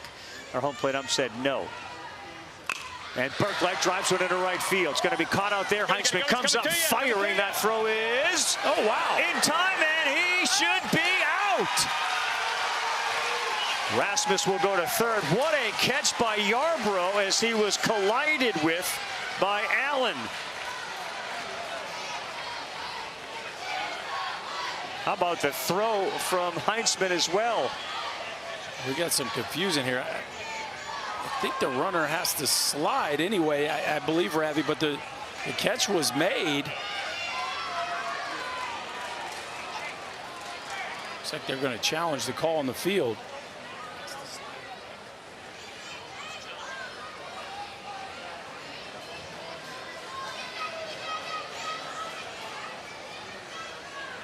Well, a couple of things going on. The umpires are gathered. There was no attempt to get down to slide here by Allen. Heinzman made a heck of a throw. He's going up to field the ball, so he has the right to go to field the ball. So if the question is if he was impeding with the runner's ability to get to home plate, I think he's got the right to go up the line to catch the baseball. Yeah. What a job hanging on to that. No question, yes. Incredible. Allen lowers his shoulder right here. Wow. Well, he takes a pretty good shot. He takes a shot. And how he held onto it, to your point, is fairly remarkable. Pudge Rodriguez-like back in the World Series for the Florida Marlins. Just needed to hold the ball up there. Yeah, show him.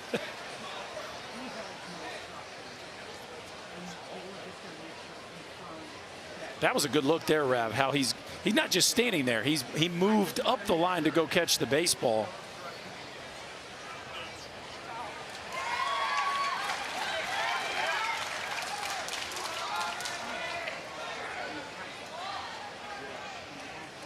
That's what Rasmus is suggesting, that he somehow got in the way of the ball. Your point is sort of counter to his. Like, he only got in the way of it because the ball took him there. Right. He's not just posted in front of home plate. He's moving to go make a play on the ball.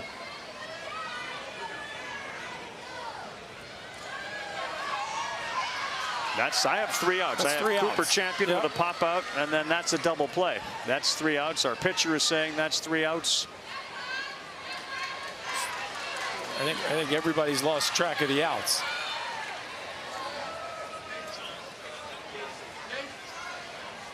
Everybody's lost track of the outs. That's 3 outs. That's 3. Champion flew out. We had an Allen walk, a Rasmus single, and a Perklight hit into a double play. And we lost track of all this, but Artie Heitzman, how about the throw? Washington keeps the deficit at 3.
The Little League Baseball World Series on ESPN is presented by T-Mobile. Little League World Series just hits different with T-Mobile. Yeah, we had some hitting going on there with the collision at the plate. And the call was out on a double play. That's not a reviewable play per Little League rules. So Rasmus and company behind the incredible performance of Jeremiah Taylor on the bump has thrown 82 pitches as we enter the last inning, 6th inning. 3 to tie. Tyler Landry leads things off, the 9th hitter in the order. Chases one up here. Needed a bounce. No judging, but the reaction time a little late. A little late. Here to here. Okay, so you're on the monitor. Yeah, that's right. I'm fine. on the monitor. That's fine. Thank you. No judging.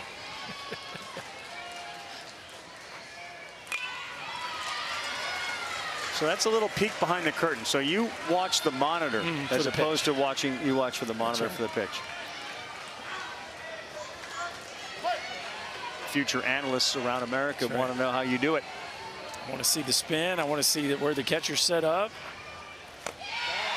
That's inside on an 0-2, and it'll be the last batter that he faces. So I'm going here. I'm here.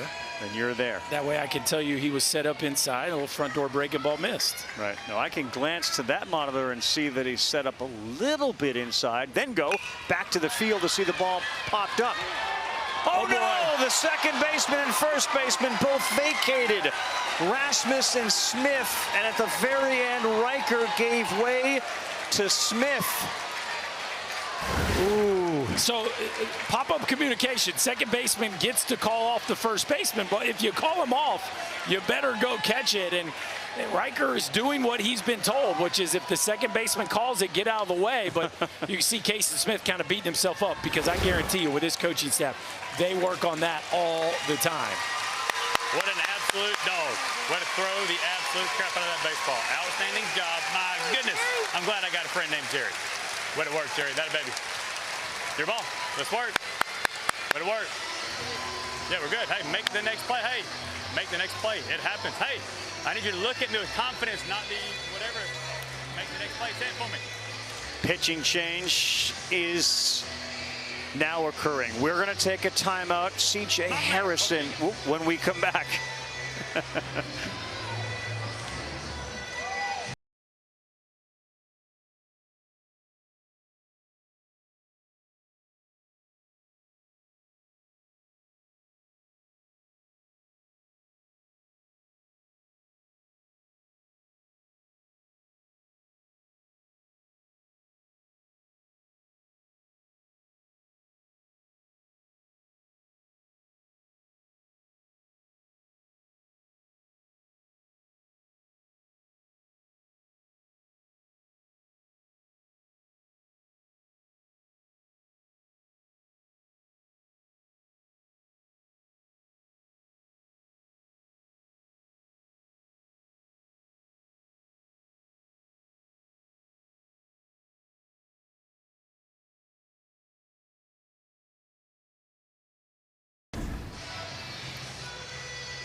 All right, Berkey's got a big high school football game Friday. Then he'll focus and lock in on the college slate, which is week 0. We're going to go international to start things off.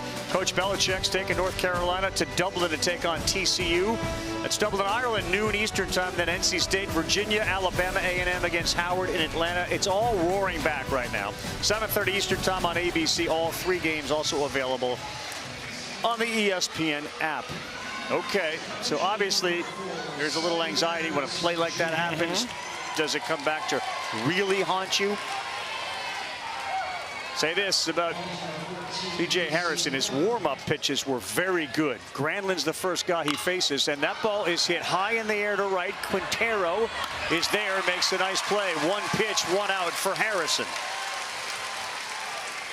Interesting strategy to go up there and let it rip on the first pitch. You would think Harrison hasn't pitched here in Williamsport, only threw just briefly in the regional. You'd think you'd let him just kind of prove that he's a strike thrower. But Garland goes up there and lets it rip right from the jump, and 1 pitch and an out. This is pretty good arm action right here on C.J. Harrison, who is 5'4". He is an 11-year-old. Fires another one. Oh, that is off the bag, but foul. It may have hit the orange bag, not the white, in fair territory. Our first base umpire, Greg Tremblay, was all over it. Wow, how about this one, Rav?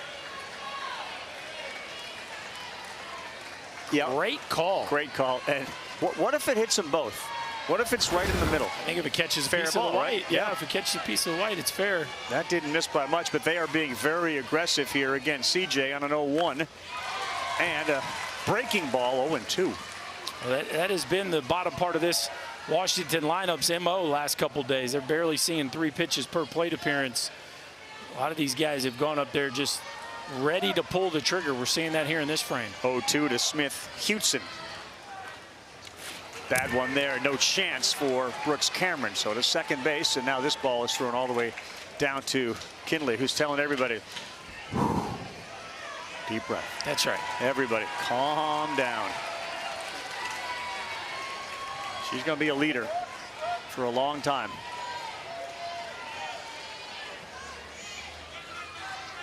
All to the outfield can cut this thing to 4-2.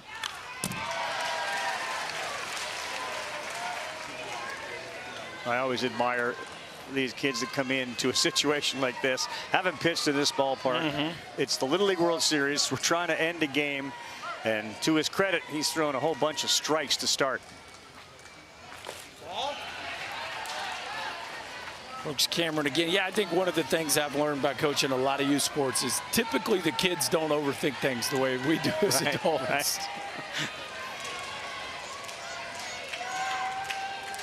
Fastball, slider, curveball. Oh, too far outside. Cameron can't get it. Now to third base. Can't afford to do that anymore. There's going to be a run scored. And again, more fuel to the fire of this Northwest offense, taking a patient approach.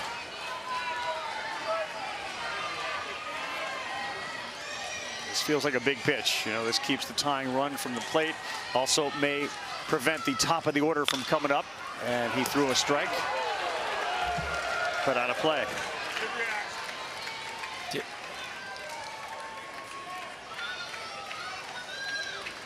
Jim, you good? Close to Jimmy. Okay, Jim, thumbs up. That a baby. He's a ball player. Harrison on a 3-2. Good one. This one is to the gap and right, and it is a diving effort, no catch. Quintero looked like he may have had a better chance. And to second base with a clutch double is Hudson. It is 4-2. Tying run will come to the plate.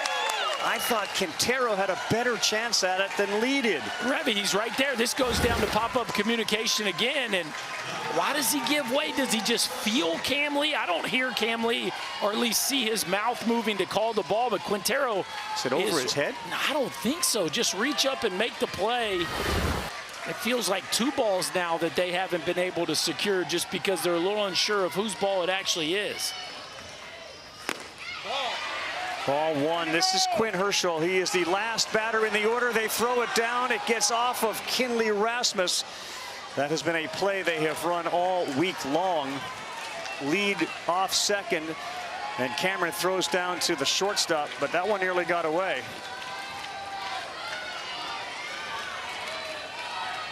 They did appeal on the swing. He didn't go. It's 1-0. I just don't think Herschel needs to be in any hurry here. Make C.J. Harrison establish the strike zone.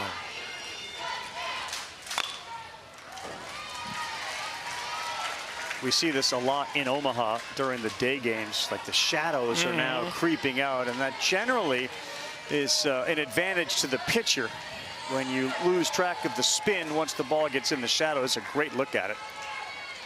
1-1, 4-2. Foul by a hair is the call. Woo, was that close? Wow. What do we have here, Rav? Right down the line. Oh, it looked like it split him. But I think that's a pretty good call. I think maybe by the time it gets to the front edge of that base, it's over the orange. Riker Rasmus better be ready out there on a 1-2. That's a little high. Really good at bat right now from Quinn Herschel.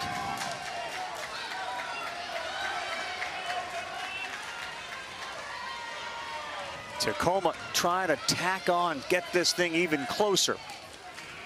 Harrison. Liner, caught!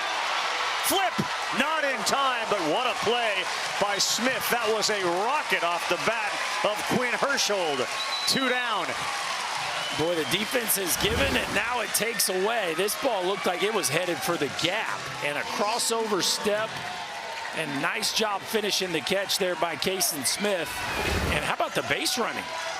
Because that would have been really easy for Smith-Hudson to get caught off the bag there. Back to the top of the order, Workman. He won the game, the first meeting between these two teams, with a 7th inning single. And he will not take. 1 ball, no strikes.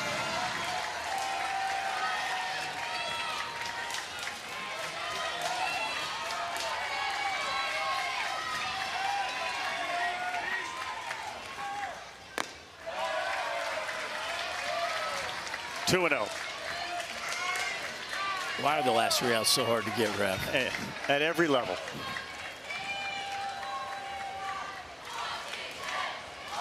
Yeah, we're in a great spot here. Like I said, great spot. That guy means nothing, right? Great spot. That guy means nothing. Get this hitter right here. Let's work. All right, let's work. Even if he gets hit, that guy scores. Still means nothing. We still got a lead. Y'all got it? So let's work. And then worst case, we got a chance to hit.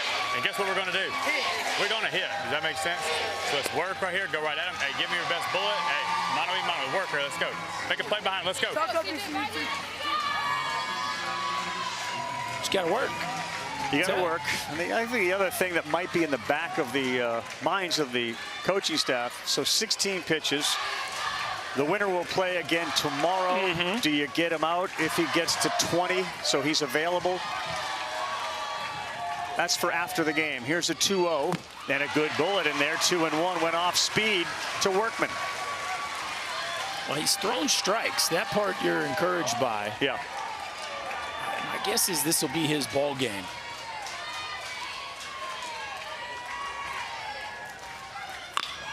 Popped up. This could do it. Who's calling it? Rasmus is. She's there. And the bow lives for another day. Phenix City, Alabama continues to play well. They win again, 4-2. In that case, she took charge. That's right. When you know it, the game comes down to another pop-up communication, but Kenley Rasmus hunted that ball down and secured the catch, and it got interesting. It sure did. But the kids from Phenix City move on to play another day. I love it. The Queen of Williamsport. By the way, the court was really good today. Jerry Taylor was outstanding on the mound for them as they end up winning the game by a final of 4-2, and now they will sit and watch tonight's game that comes up at 7 between New Jersey and Ohio. That's an elimination game like this one. The bow will live for another day. Kenley Rasmus can set some more records. Our final score, 4-2. We'll see you at 7 o'clock on ESPN with Ohio and New Jersey. For our entire crew, Jess Sims and Chris Burke, Carl Ravitch, Canada, South Korea, and Mike Monaco. Rabbi, thank you. How about it?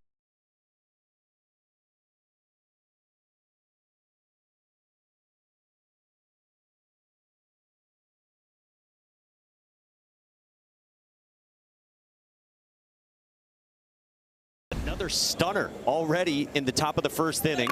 15 pitches into the game. Canada up